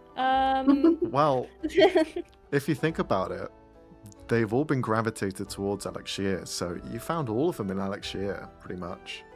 The Cavalier, the guy on there, he was going to Alexia. You was he? had Ryder, who was in Alexia. You had Frederick, who was in Alexia. Then there's 2 remaining. One of them, the sort of professor sort of like dream guy, therapist, he's in Alexia. So, yeah, where's the last one? Is Alexia just your version of Gotham City? The reason behind it is because they all share the same mind, right? And when the whole situation happened, it wasn't too far from where Ven lives, which is just on the other side, on its own remote little continent. And everything happening the way that it did meant that these scattered versions of themselves just went around the local vicinity, which the closest continent is Alexia / Leronce. So they all just culminate to one spot. Drawn to Ven, if that's the case. Ugh! Burn them all at the stake. Ugh! They're all Hell drawn. no. They're all drawn No. in. Max, have you considered? No. Well, when I you think give he me hasn't. when you give me all of this lore and backstory, I'm like, well, I I did gotta not see give it. you fucking 50 bajillion Shattered Fredericks. versions of. I gave you one. You did give me one, yeah. Bright side, at least it's only 5. It's still in the single digits, I guess. Don't give him ideas. No, it's only ever going to be 5. Well, 5 plus the original, because the original still somehow exists, because they were the one who was scattered in the first place. So there's one OG with 5 versions of that's scattered around. So they Isn't one OG with 4 versions scattered around? the Frederick that you killed in his house isn't the OG. That's just a version of him. It's like the worst part of his lust and cravings. Yeah. Yeah. Not ideal, is it? Alex's face. Yeah. We're getting metaphysical with it. Yeah.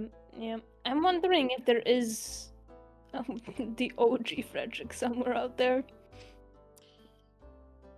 It was hinted at some ideas of where they could have been, if they exist. I hope he's so old. I hope he's like 120 years old. Just like Yeah, we've And seen we kick that. his cane. that one fucking SpongeBob meme. With the fucking shriveled up Yeah. fish in the wheelchair. Yeah, I hope so. When was it hinted where he could be? Well, the organization that had him in the first place. Is he fused with my dad now? No. Please, no. Well, well, if you say he's in the soothsaying nimbus and your dad has been fused into them, yeah, I guess he's fused into them. Aw. Max, That's why why do we you need do to get you this? out of there, bro. I don't want him sharing space with fucking Frederick. I'm worried because it was a time loop, whether if we go there, something's gonna cause for the soothsaying nimbus to exist again and then go back in time, and then it's a forever loop. Mm. And I don't want that to happen. I want them dead! Well, what's happening currently with the soothsaying nimbus is that they are fused into this shadow hand, as has been mentioned several times. What was the cause of them disappearing in the first place? A massive shadow fist. So you can put one and one together and say that, yeah, perhaps they are fused in some way, in some form. But that hand wouldn't be there unless that attack had taken place and Discord had sacrificed himself. So that's where the current timeline is. There's no past of the future. Future is the past. It's just the sort of, they came back and now they're here. Yeah, So but how what do do you we do get rid of somehow? them permanently? Perhaps you need to team up with another group. Someone who's dealing with the shadow hand directly. I wonder who could that be. Cough to Cough, threads of chaos. Cough, cough. cough. It kind of feels like that is like there's 2 points in where they could meet up. One being the Feywild shadow hand stuff, or the Everlight bullshit. Yeah, it seems more likely to be the shadow hand rather the Everlight, since the Everlight hasn't really made a presence as of yet in the story. They've been hinted at. Sure. Just ominously looming over everyone all the time. Trying to do little things here and there, but getting thwarted every time. Yeah. Bro, give up, bro. You have 50 other worlds. Get over it. None of But them this have is that also spark. a great segue Hmm. to ask then, considering that we might be done with the chapter 2 of Sunday in this year, or like at least relatively soon, would Everlight be something for the third campaign?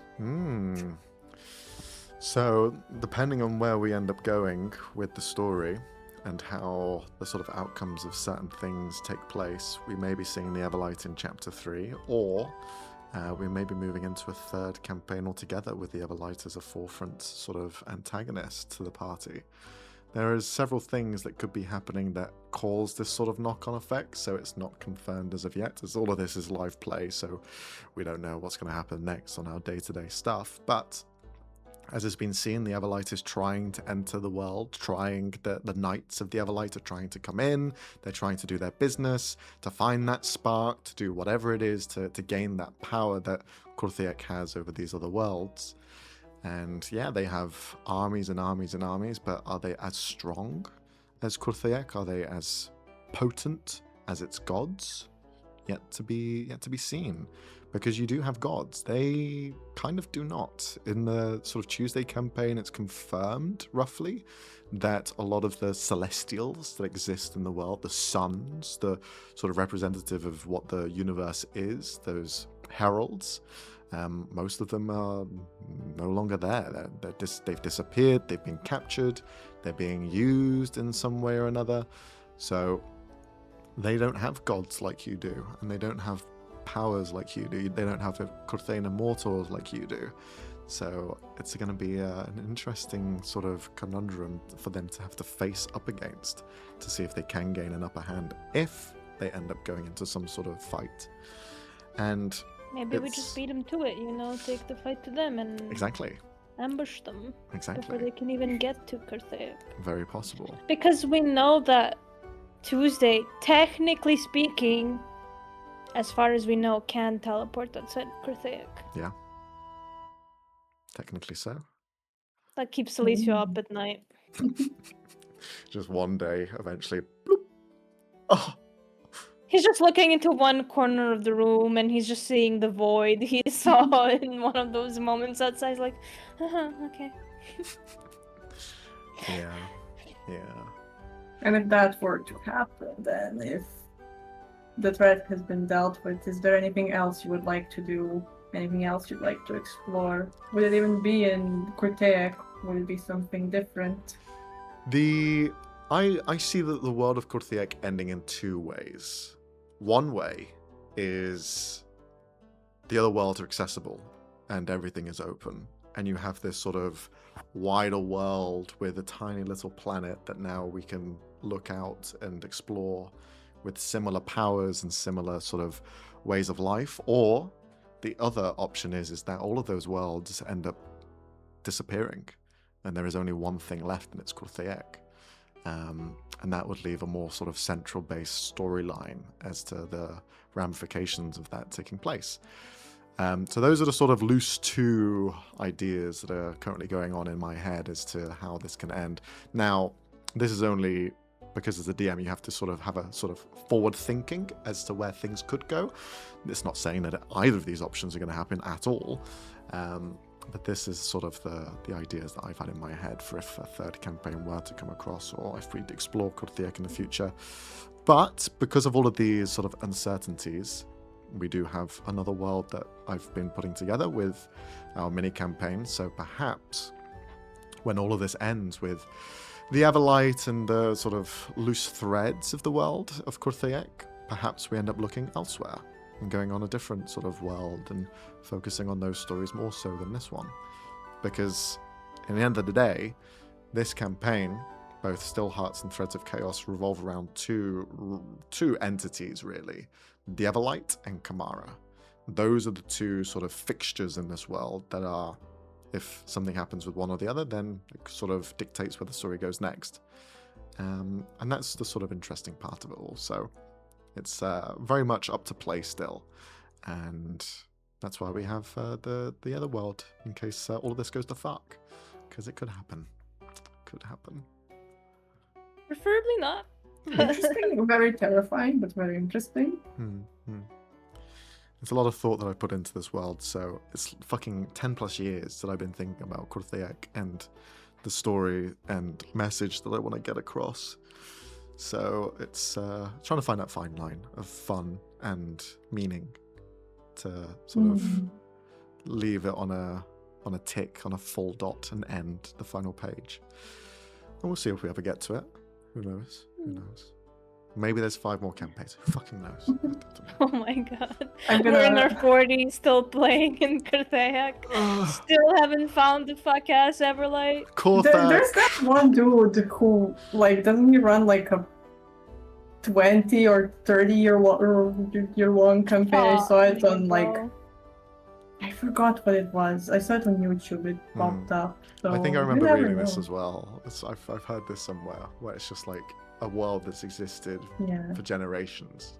yeah, because the dude is like a history buff. Like he's like a legitimate professor of history, so he also has, I guess,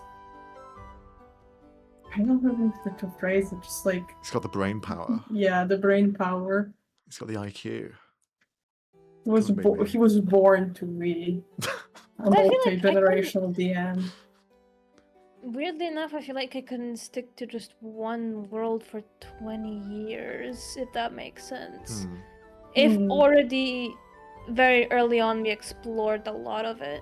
Like, maybe I can see it with the one I have for Fayra, because this first campaign, I guess you could say, has been so, like, small, like, centered in one point of a single country, not even the whole one. But, like, if there's a lot of multi-country traveling, and you have 2 parties that reach, or like 3 parties that reach level 20, I don't know if I could like keep. I think I would want to end it on a good note, if that makes sense. I wouldn't want to like milk it for 5 other campaigns still, if we've already explored 90% of it. Fair enough.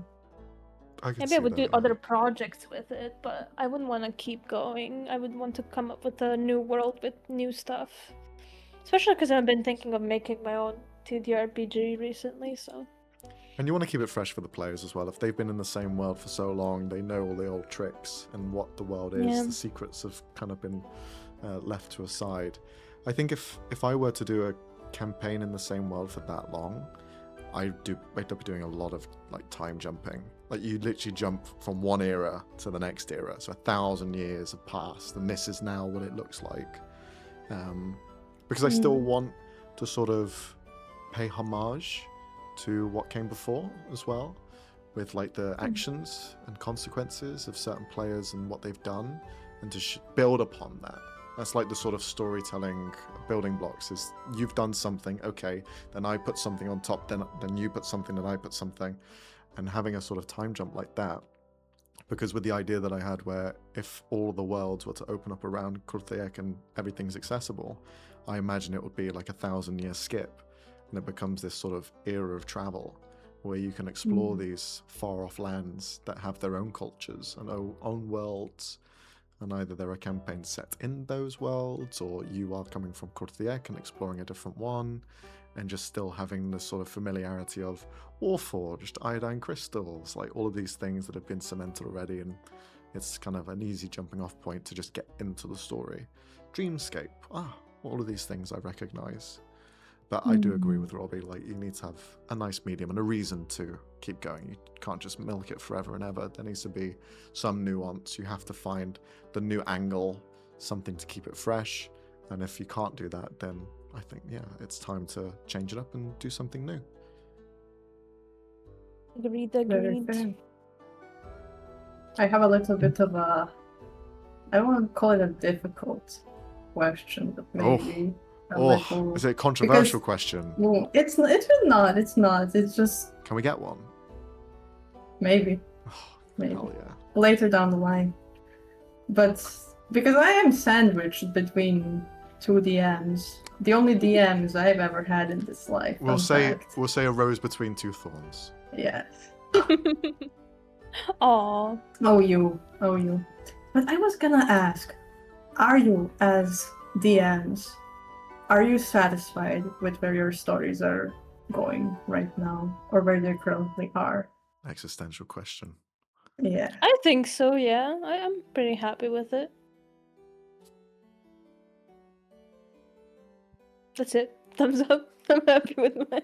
What about you, Max? I would agree. I think what we're uncovering and what we're discovering, what we're touching upon, And these are all different concepts that we don't tend to see in other mediums. Like the fact of focusing on the dream stuff, what the dream stuff does, exploring what inner self means, why you shouldn't listen to what others say to you, whilst taking it with a grain of salt.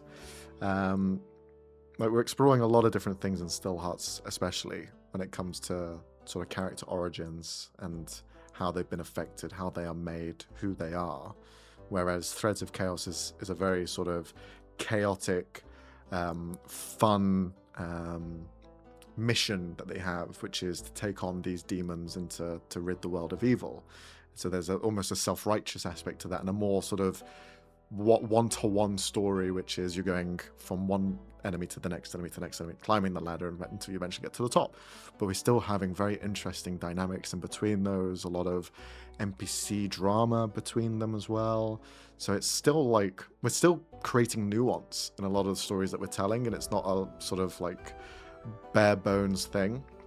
And I know it's easy to say when you're in the fucking campaign and you can glaze it as much as you like, but I honestly do think that we are doing a lot. And I'd say the same for Friday on Robbie's, because we are sort of pushing the envelope. Even if a story is a sort of an end, a middle, a beginning, we are filling in those gaps with things that you don't typically see elsewhere. And we all have a different way of thinking about things and touching upon things that it keeps it fun, engaging, and yeah, I just enjoy hanging out with you guys. So as long as we're all having fun and doing these things, I think it's worth doing and keeping it going. I wouldn't want to kick a dead horse, but there's no dead horse in sight. The horse is running and roaming free, eating grass and pissing and shitting everywhere. So I think it's going well. Agreed. Beautiful. Agreed. Beautiful. Agreed. Even the horse thing, weird. Mhm. There is a lot of weird horse situations in all of the campaigns, isn't there? Except Friday, I think. It's a very easy animal to like fit into different molds. If you want like a noble, graceful creature, or if you want a spooky, scary ghost rider. Yeah, the headless horseman. Yeah. It's a good animal for stuff. True.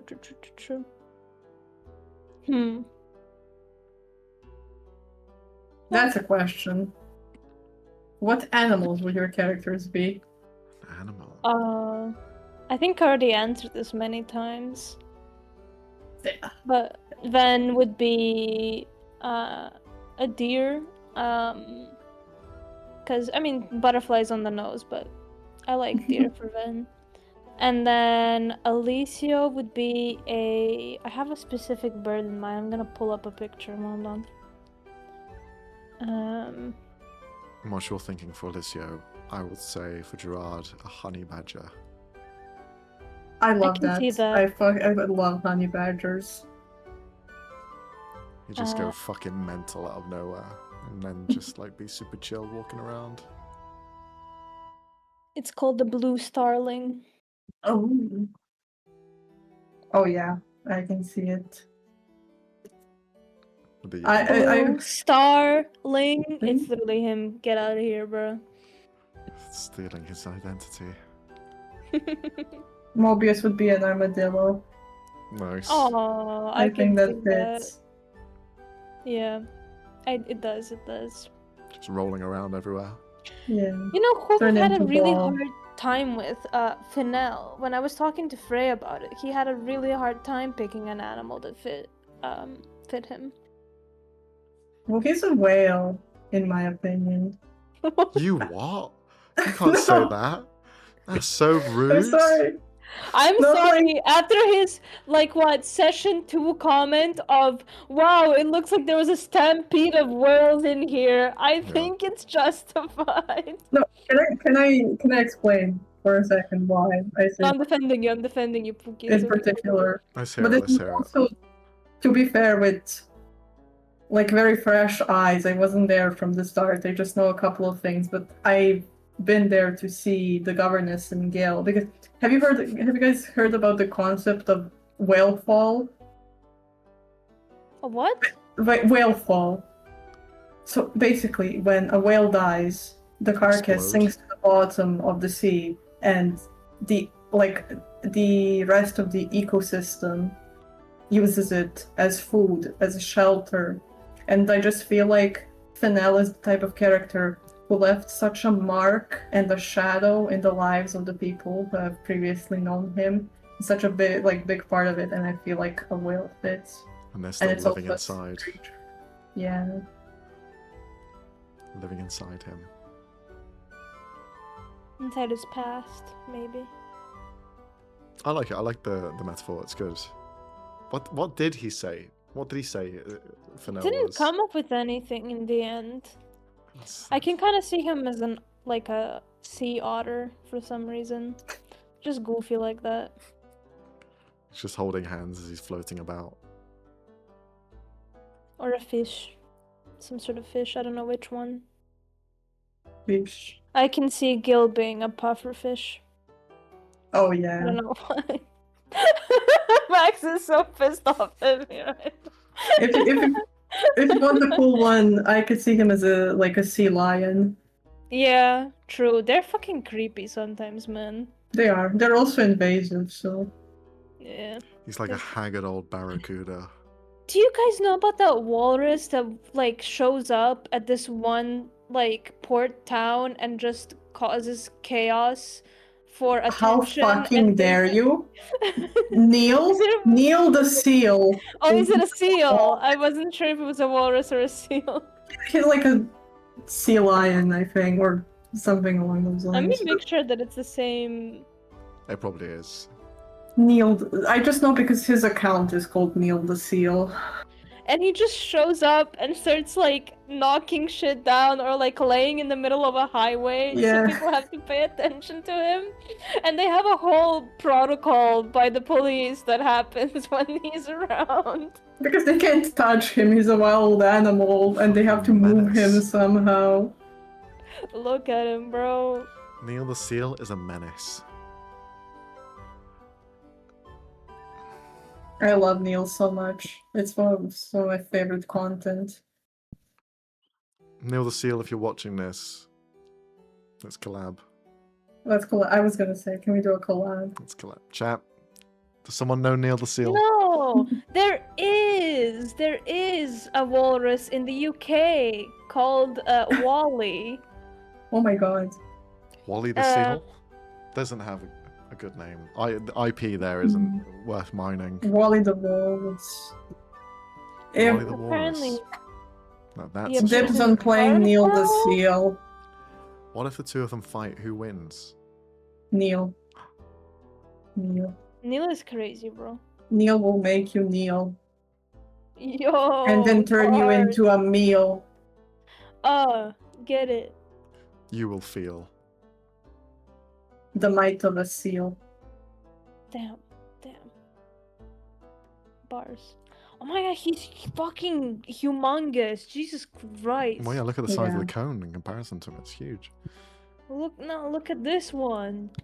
Fucking hell. Yeah. Because I feel like seals in general are when they're photographed or filmed, it's usually from a bigger distance. Yeah. So they don't seem that big. And True. also because they're usually lazing around next to each other. And they're all similar in size, but when you actually see them up close, they're fucking humongous. True. I'm kind of dressed like Neil the Seal. I mean, I'm in gray. Next session, please have Neil the seal as your background. Yes, deal. Thank you. With no Why? context, no one will know. No one will understand. I have to write it down. Yeah, post it So I there remember. on your monitor screen, just right there. Neil the seal. Neil the Seal. I think we skipped one of Ruji's questions on accident. Go for it. Go for it. was it? If you could give your character or another character a magical item or non-magical item within reason, what would you give them? Maybe it's something they really like or find very useful. I have to Google magical items in D&D. No, but if it could be whatever. Whatever. Yeah. Can I say something really silly? Okay. Mary So- Poppins umbrella. No, Why the I get that. umbrella? I get that. Because that's what Mary Poppins uses. But what does the umbrella do? It just allows her to like float, no? Oh, yeah. No. It's No, basically she- useless. I just feel like it would fit. I can see it. I can see it. I don't know She's how getting him a my bag hunk of holding as metal would fly with a measly umbrella, but D&D logic. So Mobius is just slowly descending downwards, shouting, Yeah. "I'm Mary Poppins, y'all." Is that? Yeah, that's Or, like- exactly how she comes down when she appears. Or like, if it's something useful, also a silly one, because I don't feel like he would go for Galaxy Destroyer 3000, you know? Yeah. But something along the lines of like a pen that doesn't run out of ink, or something like that. Something utilitarian and useful. Something with real world use. Yeah, yeah. Something that would help you on your day to day. A magical abacus to do my taxes. Oh, that would be great. I don't know. For Gerard, what would he want?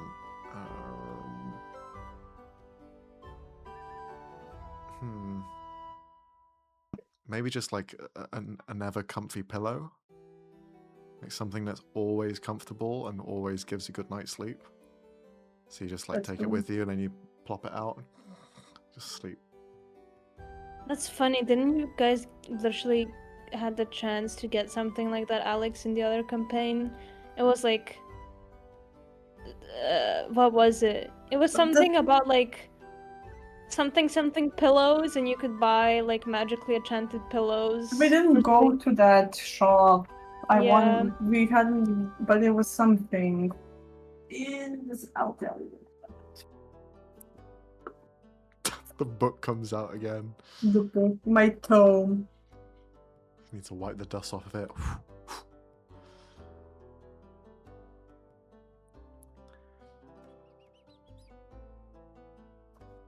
We've not had many items in Fayra from memory. When it comes to magic items, we've had a You had the couple. cloaks, you had the potions. Yeah. You do have some of the items, but you forget about them. You had the ones given to you by Puck. Not you, the other players forget about them. Because for Gerard, he has the boots of water walking, I believe, or maybe that someone else has that, and the ring of spell storing. Yeah, they got the Leshy. I think Neiman has them. The bracers that give bonuses.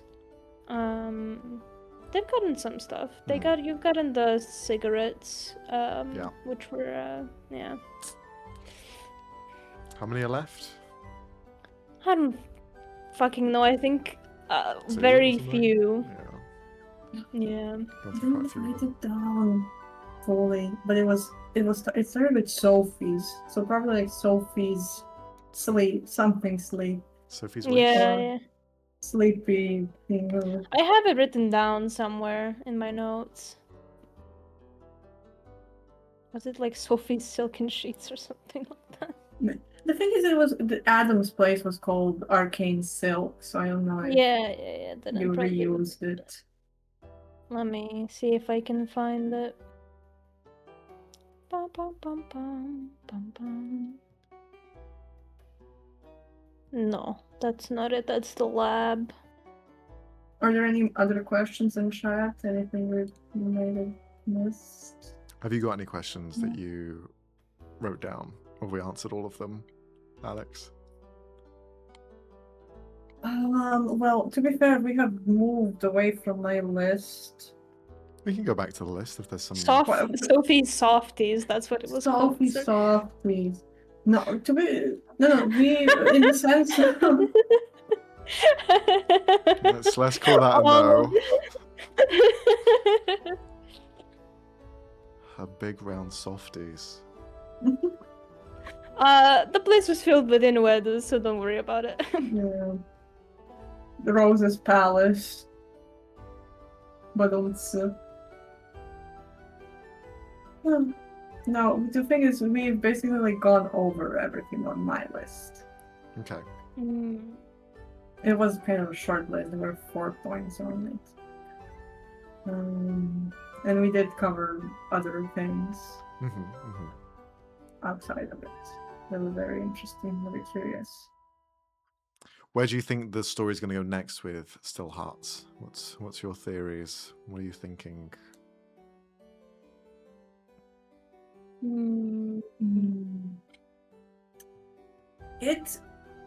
I'm kind of on the fence because I'm waiting to kind of uncover what happened to the houses, because like on a smaller scale, like in the scenario that something irreparable happened to them. Yeah. Right, it's gonna be kind of a new world order in Alexshire, which, to be fair, already started with the Empress and Zeftal and all of that.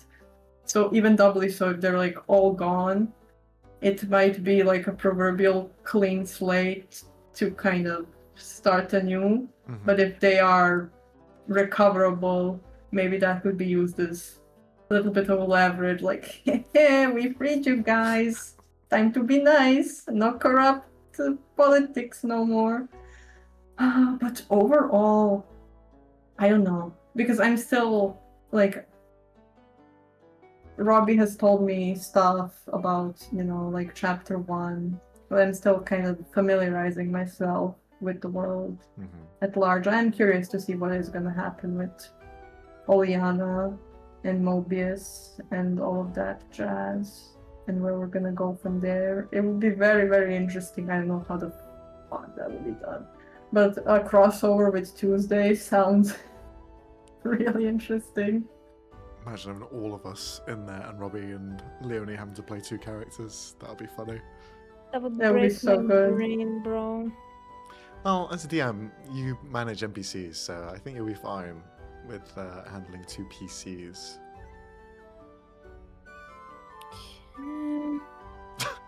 Sounds like a no. Sounds like a no. We'll see. I think you could do it. Your brain is huge. Debatable. I think I could do it. It's just kind of like having to go between the 2 mindsets of 2 very different characters. That would, because I already struggle with that with NPCs. Okay. Sometimes, especially during combat. Though I think this is a little different of going from DM mode of attacks and calculating HP and describing the attacks to then going to the character voice, and their emotions can sometimes be a little jarring for me, but it's something to work on. And this is how you could work on it. Yeah, exactly. Yeah. Good luck. Might not be happening, so. But this would be for if we do end up collabing, or the worlds collide between Threads of Chaos and Still Hearts. So maybe even then we just do a little swapsies. Maybe we have 3 people from one going into the other, or 2 people from one going into the other, and we do a bit of a swap, and we have different PCs interacting with each other. That could be fun as well. Like going on to 2 different missions, and they have to split up, sharing information and whatnot. So maybe we'll get the sort of Alicio and Mobius and Ulrin and Ven sort of combination or something, or maybe it would be. But I feel like if they do meet up, they wouldn't have time to chit chat. It'll be some world-ending, like straight to action stuff. In a weird sense, I feel like we won't have time for a lot of the more chill character interactions when it does happen. The Ryuji just said that would be Chaotic Hearts. I'm thinking Still Chaos. Still Chaos is good. Still Chaos is good. Just the 2 together, that'd be funny. Threads of Hearts. Threads of Hearts. Mm-hmm. Nice combos. Beneath the Spiral.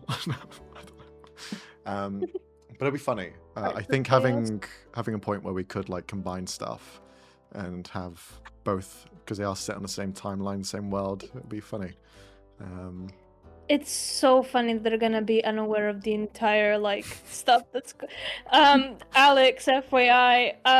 Currently the Tuesday group is in a place that is unaffected by magic, or there's some weird stuff going on when magic tries to be cast in this place. And we're pretty sure that's the reason why Tuesday hasn't been affected by the dream stuff. Because they're fucking stuck in this place, bro. And so they're just gonna leave this island and be like, why the fuck was there an apocalypse here? I mean, at least in the sense of your characters, I don't think that's a bad place to be right now. We're also with a demon on that island, so... You win some, you lose some. Exactly. Pros and cons Yeah.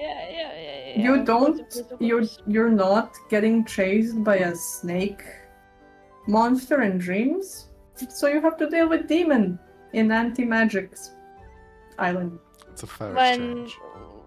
50% of our team is magic casters, yep. We've been scheming on how to deal with that guy, is all I'm gonna say.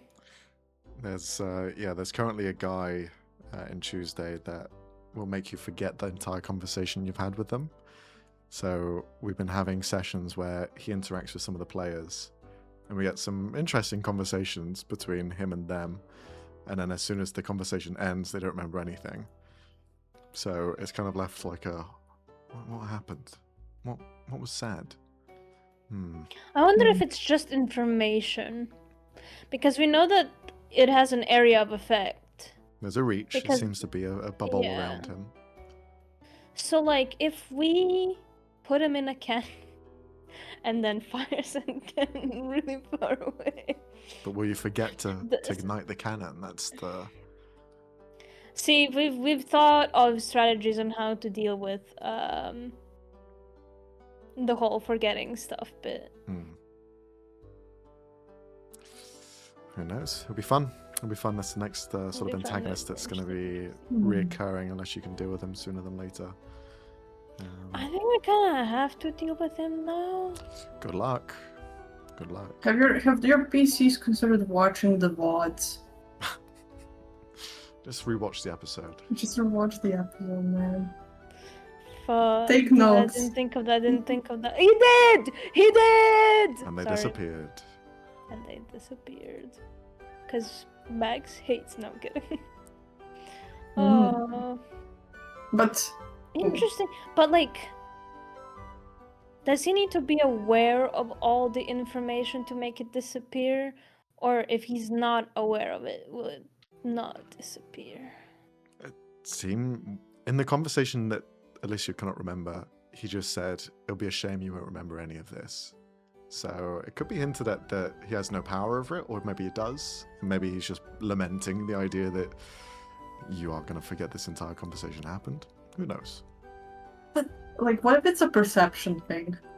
What if you go into it thinking you're not gonna talk to a forgettable man, you're gonna talk to the most rememberable man you will meet in your entire life? Would that work? Who knows? The interesting part about it is if you ever do end up in combat with him, and for some reason you end up getting really hurt and he gets away, you're gonna it's gonna be a blink of fuck, let's kill this guy, and then a second later you're gonna wake up from it, forgetting everything, going, what's happened? Why are we all bleeding out? Well, to be fair, surely you'll remember the preparation to the fight. Yeah, you remember everything up to it, but how the fight happened, where did he go? All these sorts of questions will be lingering. Did we lose? Did we win? What happened? That'll be fun. Yeah, that's why we have we're thinking of a system. We'll Contingency. have to deal with that. Yeah. We'll see if it works. I'm not sure though. Just because we're not sure how his powers work. But I think it could work because it's very inconspicuous. Maybe. We'll see. Funny. Funny plans. Funny plans. Thank you. It'll be interesting though. It'll be interesting. I wonder how that would work. If that would even... Would he Would his abilities work on Vandal? Would they? Interesting. Hmm. What if you tried to steal his memory of the fact that his memories get Does he have memories? wiped? Bitch, I would hope so. Does he have a mind of his own? When they tried to enter, there was a presence of something else there. That's why I'm wondering if that is really the demon himself, or is this just like a flesh puppet? Flesh puppet. Yeah. Nice. Thanks, man. Manhandled. Man. Hey, you've described way worse things. Let me have this one. I love how they're all described in Tuesday too. All of the fucked up shit. It's also really interesting, since you mentioned that it's like a place where magic doesn't work, and yet this dude is somehow making people forget. Well, I'm assuming that not all magic is jumbled, right, Max? Some of the more innate stuff isn't as bad. We know divination and teleportation is pretty off the table, Mhm. pretty much. But then you have people like Nebula, who appears and disappears. Not an Yeah. issue. I'm assuming it doesn't affect, like, magical creatures that are just innately strong. the way they are, yeah. But it affected her too, so what the fuck? Fucking Yeah, yeah. when Much I to get him. consider. There's something that will be coming up involving this character, and regarding the sort of like demon that exists, Icold. There's something that it's leading towards, which has been hinted at through what he's getting. You had seen he acquired some materials and things, dream crystals related to the dreamscape. So, yeah, there's things that are going on. The whole situation between like the demons, your team, and then the sort of everything else in the world, there's a sort of line where everything's coming towards, where you have the immortals, the demons, the celestials, like the gods, everything coming into one spot. And then you have what's happening with the Everlight. There's a lot more overlap than perhaps there is on the surface between all of the sort of factions, we'll say. That, I can see it. Yeah, we'll have to see where they end up going, but it all tends to lead towards Kamara and what Kamara does and / represents. What did this bitch do, bro? God damn. Well, what did you do? You might know more if you ask a kiss, since he was a part of the Butterfly. Soothsaying Nimbus. I Or know. find Frederick and Kill him and Kill go him through his again. memories. yeah, Yeah. we Yeah. have some of those memories. Well, I did want to go through them, but it was kind of like a not right now sort of thing. Yeah, So Too maybe much. post dream stuff for sure, for sure. begrudgingly. Ugh. Ugh. Good old Frederick himself. Fuck that guy. Shaking my head the entire time I'm in Frederick's memories to show I don't agree with any of this. Alex, did you see the killing of Frederick when that happened in chapter 1? The haunted house sort of shit. Yeah, and I am familiar. I think I tuned into the stream, or like I don't, when the I fucking think I sent you a baby part of shit. streams. Yeah, the baby thing. Yeah. God, Max, like your voice is such a great power and a terrible, terrible For bad, right? weight on your players' shoulders. For bad, right? Yeah, for bad. For good as well. Because I don't know how you do it, man. I am so like genuinely impressed. In like last Sunday session, when Korta came and bro literally like asserted dominance. Like he started talking and I was like, every word that this man says is law. Like I can feel the weight of his presence, and then like in the same way you can just turn into Snow Bear. Oh, hello. Oh my Out of God. nowhere. How does he do it? So, what is going on here?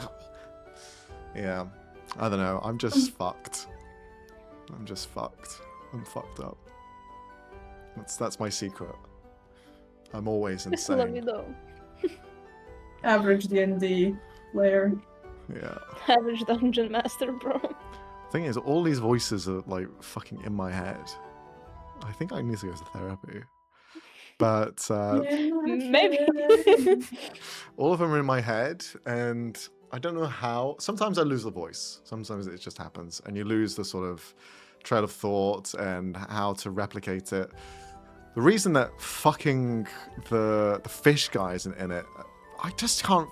I can't replicate that voice on a fucking dime. I just can't do it. The South African Fish. sort of the Harrison. Harrison, yeah. He's like, yeah, I just can't do it on a whim. It was a one-off sort of thing. He still exists in the world, but fuck me, was he a pain in the ass to voice? Because you go He from is- like someone else and then straight back to him. It's like, so what's going on? No, I can't even do it now. Just can't do it. Could then, can't do it now. It takes a lot of effort.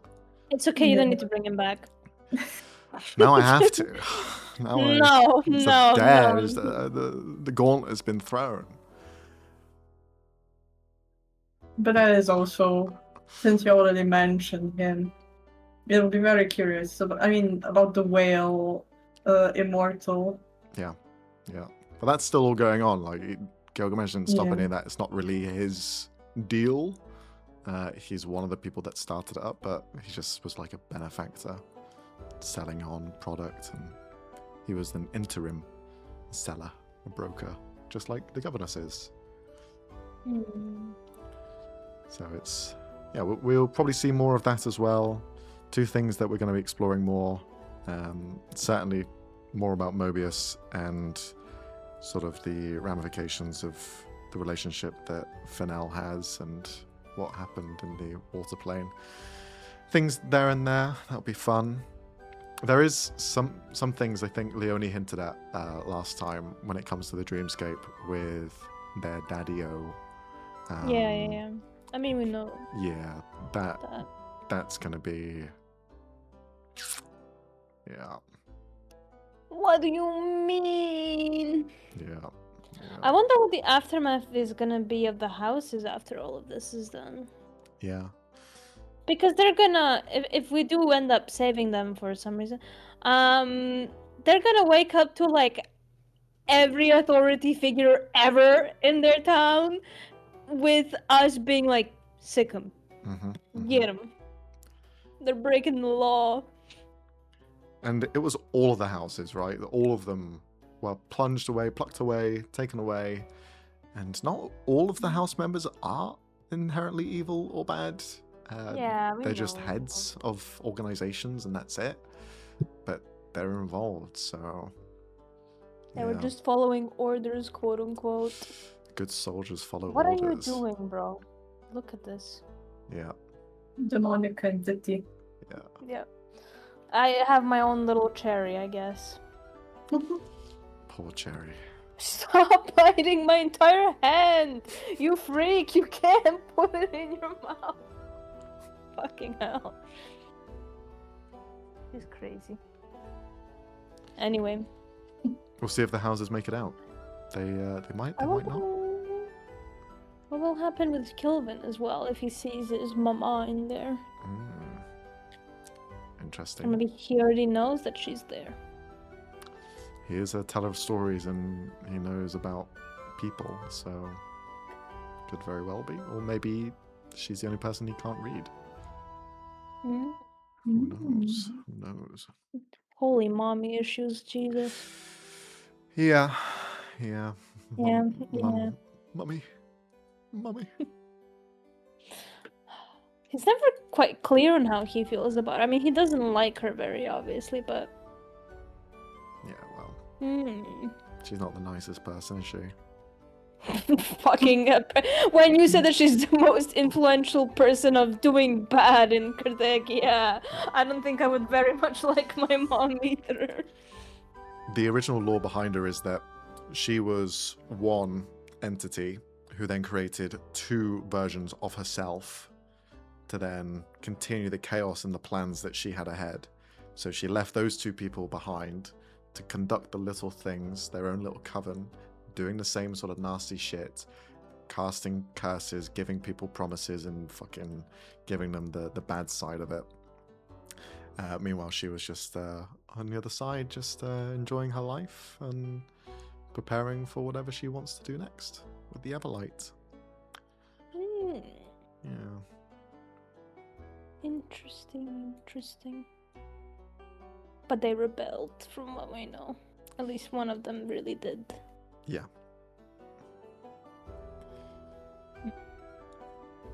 Interesting. Very interesting. But we'll see where it all goes next time, because we've got a few sessions until the sort of confrontation against Siren, since you've got to get there. And you're going to be going up against several different monsters and dream things, hurdles in the way. So navigating that space is going to be tricky. You're going to have to think outside of the box, try to get through it, and not all of you will make it out. That's why there's cannon fodder. So, What do you mean? No! yeah. No, nobody die. Max, that's too scary. Max, if Isabella and Cash, anything happens to them, both me and Leonie will come for you. Leave them alone. Their story's been told. There. And leave them alone. Stop. Let them fucking retire and go on a nice little island and live happily ever after. Stop. While alive. Please. I'll think But about did it. not just save him for him to die again. We'll see. What? Isabella's sleeping, so she's fine. She's back home. Nah. Well, if she was fine, we wouldn't be in the fucking dreamscape at all. If it was all fine. Honestly, if you guys didn't plunge in to figure out what was going on beforehand, because you did like the little surveillance to get into the dreamscape and communicate with Lily or whoever it was you were trying to reach out to. If you didn't do that little attempt and you went and had a long rest without figuring out other things beforehand, fuck. You'd have been in the same position.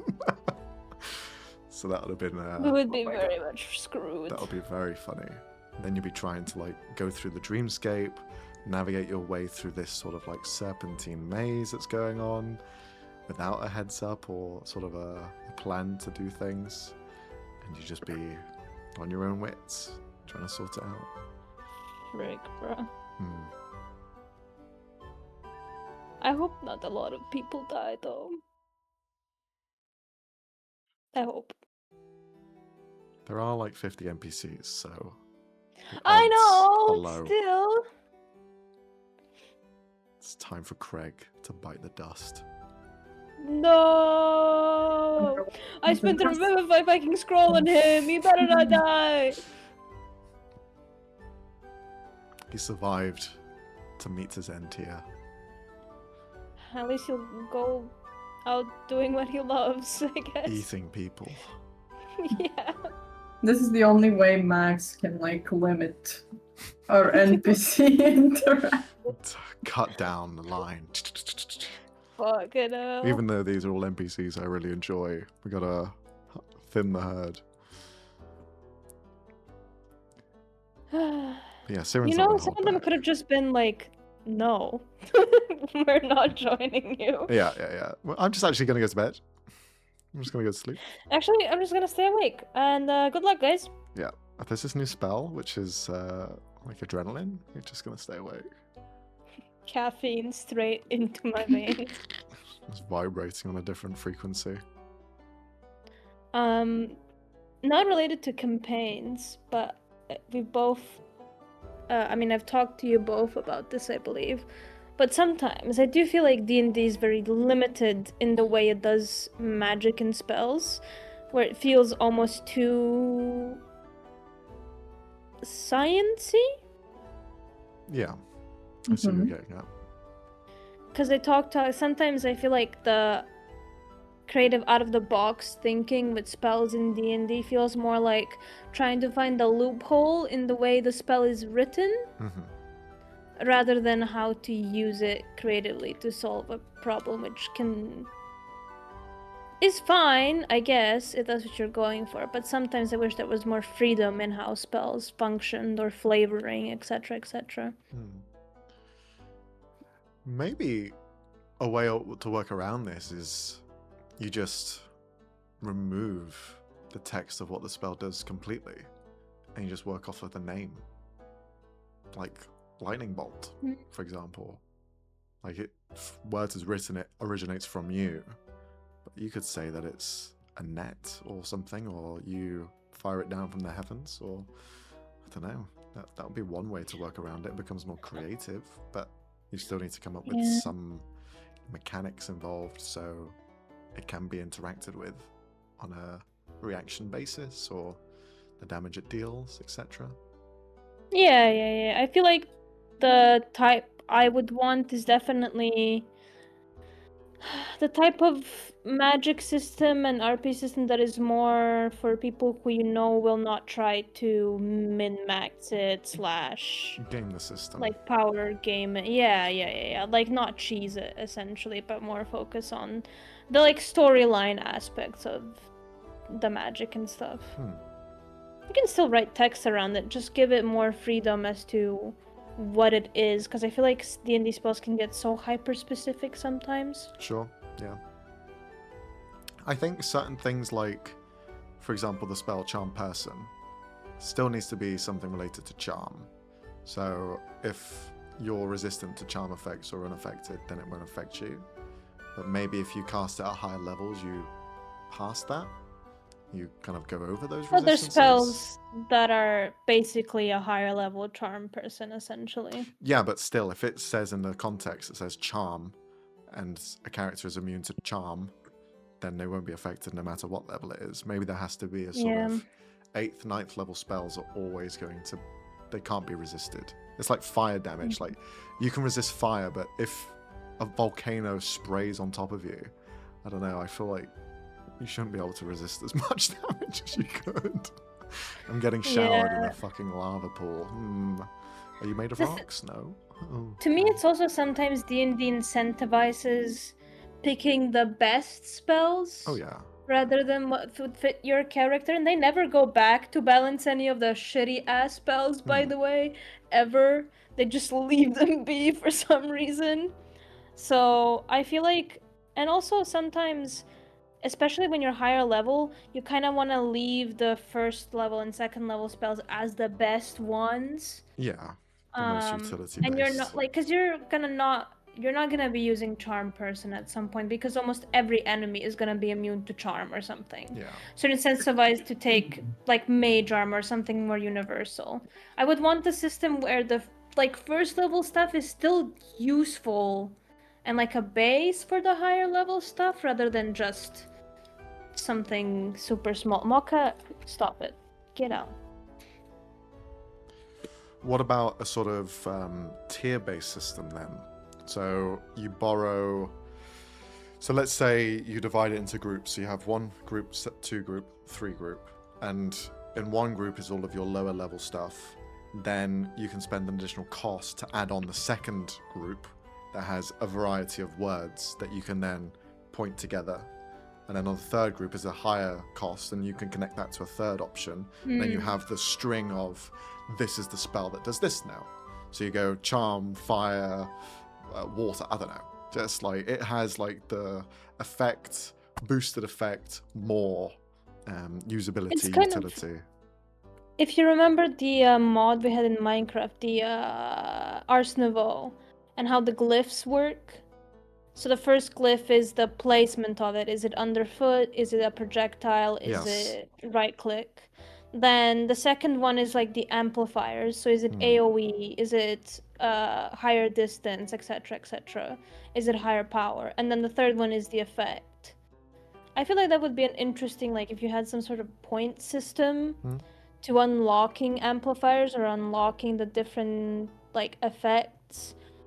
So you could like mix and match to how you want it to be. Yeah. But obviously like a skill branch of some sort. So you could maybe go into all these different themes, or you could channel all your points into one to get to the more complex parts of one theme. Like if it was a fire character, you go down the fire path all the way down, or maybe you mix it with, I don't know, air, so you get more like lightning or something along those lines. I don't know. A lot of different ways to take it. Balancing is always going to be difficult, but if you're happy to sort of play around and see what fits and then work on the balancing afterwards, it's good to start almost backwards, start at the end and go backwards. Best being overpowered and then underpowering it, rather than starting off underpowered and then trying to boost it up, because that's always harder to figure out. If something's too busted, reducing it's easier, but if you keep knocking it up higher and higher, then you've got to knock everything else up higher and higher as well. If you start at the end and that's what you want to achieve, then you can work everything around that. So if the maximum damage you want to deal is 20d10, then you know everything else before that is going to be less than 20d10. If you want the one damage type to be the highest and best, then you start off with that, and then you figure out which ones are in between. Going final, working backwards, I think is just a bit easier to do, because fuck trying to make things stronger. It's very tricky. True. Yeah, I like the idea though of making your own sort of spellcasting system, but you'd also need to make your own TTRPG surrounded by class creation, sub-races, races if you have races or species, and Hey, I'm working on it. it's a lot. It's a lot. Yeah. It's a lot. It is a lot. It is a lot. I think I can work it out. Yeah. No biggie. We're trying to come up with a couple of things as well for our campaigns. We did a few like stamina stuff, trying to add on to the D&D things. I'm coming up with another version as well to add on to this, which is based around achievements. So something to incentivize play in combat, which could be fun to try and do. And it has its own little perks if you do certain things to keep fighting fresh. But I do like the idea of mixing around with spells as well, so who knows, maybe something will come along with that as well. Because you've made your own homebrew spells too, so... And we had our own, like, homebrew abilities and stuff. That's my gripe with D&D. It's not much of a problem with this campaign, because you do give us more innate abilities. But I feel like in regular D&D, you don't have as much flavor or uniqueness to your character as you could, because the abilities you get from your class and subclass are a lot smaller in number than the spells you might have. At least as a spellcaster. For sure. I think, like, if you're a fighter, there's nothing really there, unfortunately. Like, they're fun to play, but a lot of the heavy lifting is through your describing and how you hit, how you fight, your character's perception of the world, because you don't have spellcasting, you can't do X, Y, Z. You're limited by your race as species, because there's not many features that they add on. If you're a high elf, you just get one cantrip and some proficiencies, and that's it. That's one thing with the mini campaign that we're trying to sort of fix, or at least add on, is a lot of the races that you'll see in that mini campaign is almost heightened and extended, so you get a lot more features innately that come included in your character. So if you are a Asamar, you get some additional features outside of the ones that are already presented in the like D&D official stuff. And I want to implement that as well into the main campaigns, because I think that that's a nice little addition for players to have a bit more tools in their disposal, and helps keeps things fresh. That's always the struggle with this game, since this game's been around since 2014, at least this version of it, that D&D 5e, and 5.5 didn't really fucking do much in general. So trying to find new ways around that to keep things interesting is a struggle, but it's fun. It's fun to come up with solutions to problems that don't really exist, but problems that we have, and we want to keep it fresh. So yeah. Well, Robbie, you gotta come up with this now magic system and implement it into your campaign. I'm thinking of it. It'll be interesting if people would be down to do it, because I know D&D can become sort of comfortable for people, and getting people to play other type of TTRPGs is sometimes like getting a kid to try a new meal that they haven't seen before. Yeah, it's homework because you got to learn everything from the ground up.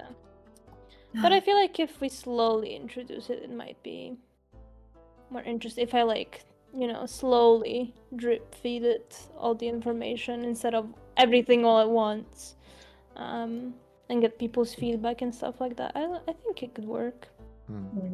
I also feel like people are more open, would be open to it as like an entirely new thing. Maybe you're gonna meet some resistance if you try to like introduce a new system in this like middle of a camp. But if you're starting like a new thing and everybody knows that you're gonna be playtesting or like just being in a new world, I feel like people would be more on board with it. Mm-hmm. Help grow alongside. Yeah. Figure out the bumps and whatnot. When you really think about it, I'm gonna get a little philosophical here, but when you really think about it, fantasy TTRPG is like inherently contradictory, because fantasy is such like an open, creative genre, but when you're a game system has to have structure to it. Mm-hmm. There has to be like rhyme and reason that people can follow and use and implement. And I feel like that's because it like D&D is fantasy, like a fantasy world, very like epic fantasy. But if you want it to be a game system, there have to be rules. Yeah. And sometimes those rules can, unfortunately, as happens as we talked about, kind of like stifle you and like make you like the spells are not as creative, or you can't like flavor them that much. And it's just a little like having to find that balance between giving people the opportunity to flavor and be creative, but still have a working system in which they can play this game. I'm wondering how they did it in the like Avatar role-playing game. It was very much up to interpretation, really. With what I understand, I backed the Kickstarter. I have the actual book for it, but I never actually read it because life just got ahead of me and I couldn't really have time to spare to read in too much. But from what I understood is there's a bit of a basis of what your character can do. They can do X, Y, Z. But when you're in combat, it's a sort of like give and tell story-wise. So you may be an earthbender, but it means that you can use earth-based things and creative outlets to be able to combat in that scenario. So you would take the mic, the soapbox, the spotlight, and you would describe what happens in the scenario. I jump up with a boulder in hand, throw it against the machine that's causing us trouble, and I grab the two of my allies, and the two of us begin to flee down on a mudslide that I start surfing us down. And then it'll go from that person to then I think the GM or someone, and it'll be a back and forth, and they say, well, now you have them on the chase as they are also following suit on the back of their monsters that they have as pets, and etc., etc. Something like that. It's something that's quite free-flowing. And I think you have some tokens or something you can use to create more successes, or there may be a point where there is a role involved. But from what I understand, it's a lot more loosey-goosey sort of back and forth improving, which is fun. It gives you the basis. You're an earthbender and you do that. You're a firebender, you do that. You're a waterbender, you do that. You're an airbender, you do that. You're not a bender, you do these. So it's sort of like work with what you have, and none of it is restrictive as far as I understand. But maybe I saw a different version of that because I don't know what the last stuff that came out was. Try to look into it because I feel like bending in the Avatar universe is so like yes, it is forms and all that stuff, but it's so like free of like hard bound rules or something like that. So it would be interesting how they sort of went about making it into a game.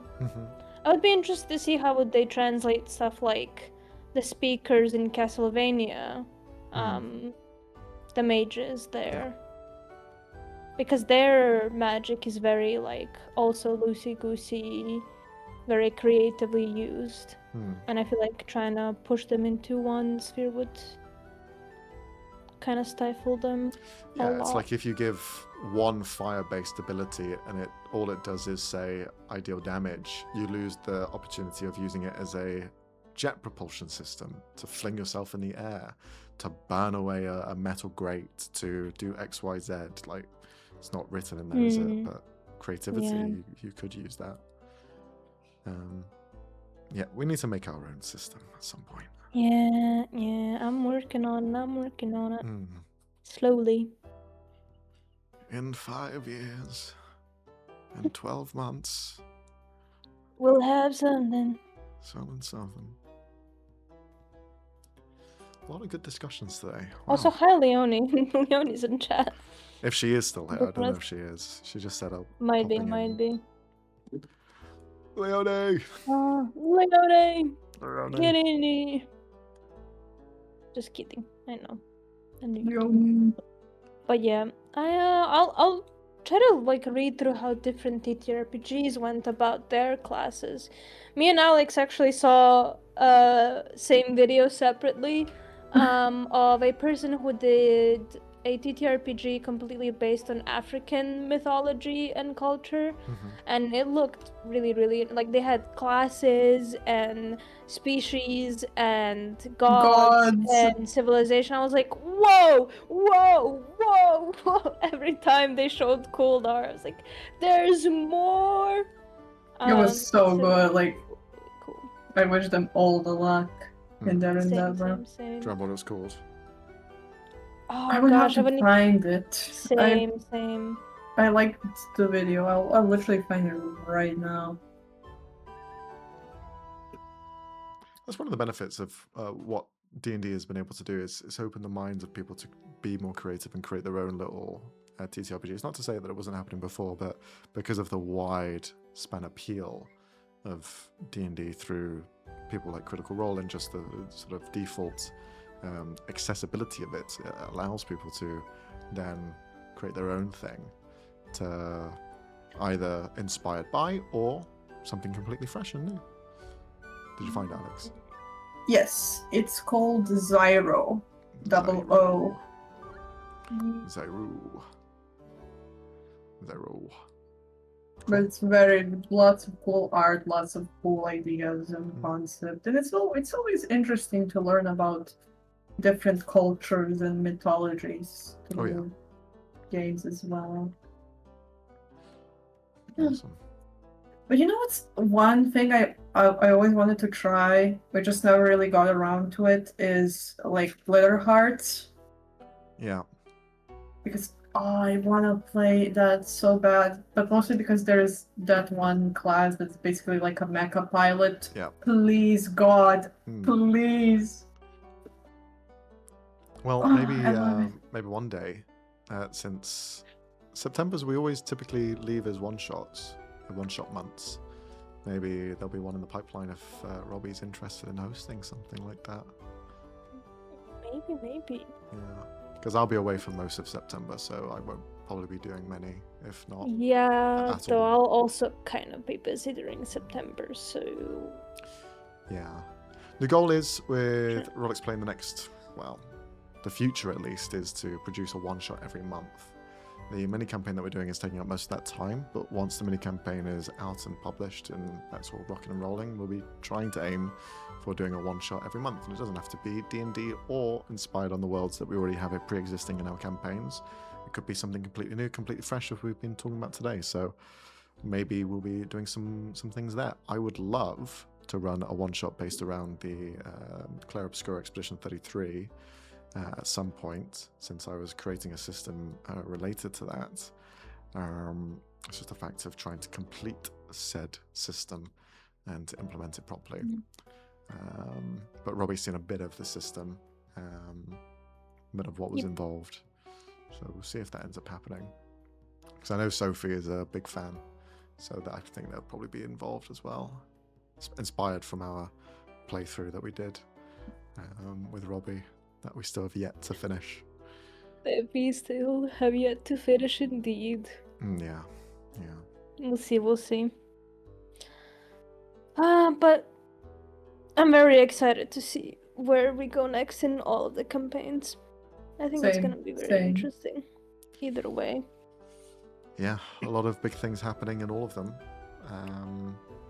With Friday, New Horizons after this next end to the season, to the chapter, and with both of these Sunday and Tuesday, we're coming up to some important fights that are coming up. So it's all getting quite tense, and I think true villains to the story at large will be coming into the fold in all of them. So, yeah, everything so far has been small potatoes. It's time for some big potatoes. What the fuck you mean, small potatoes? The look Man. from both of you instantly. Funny. You hearing this guy?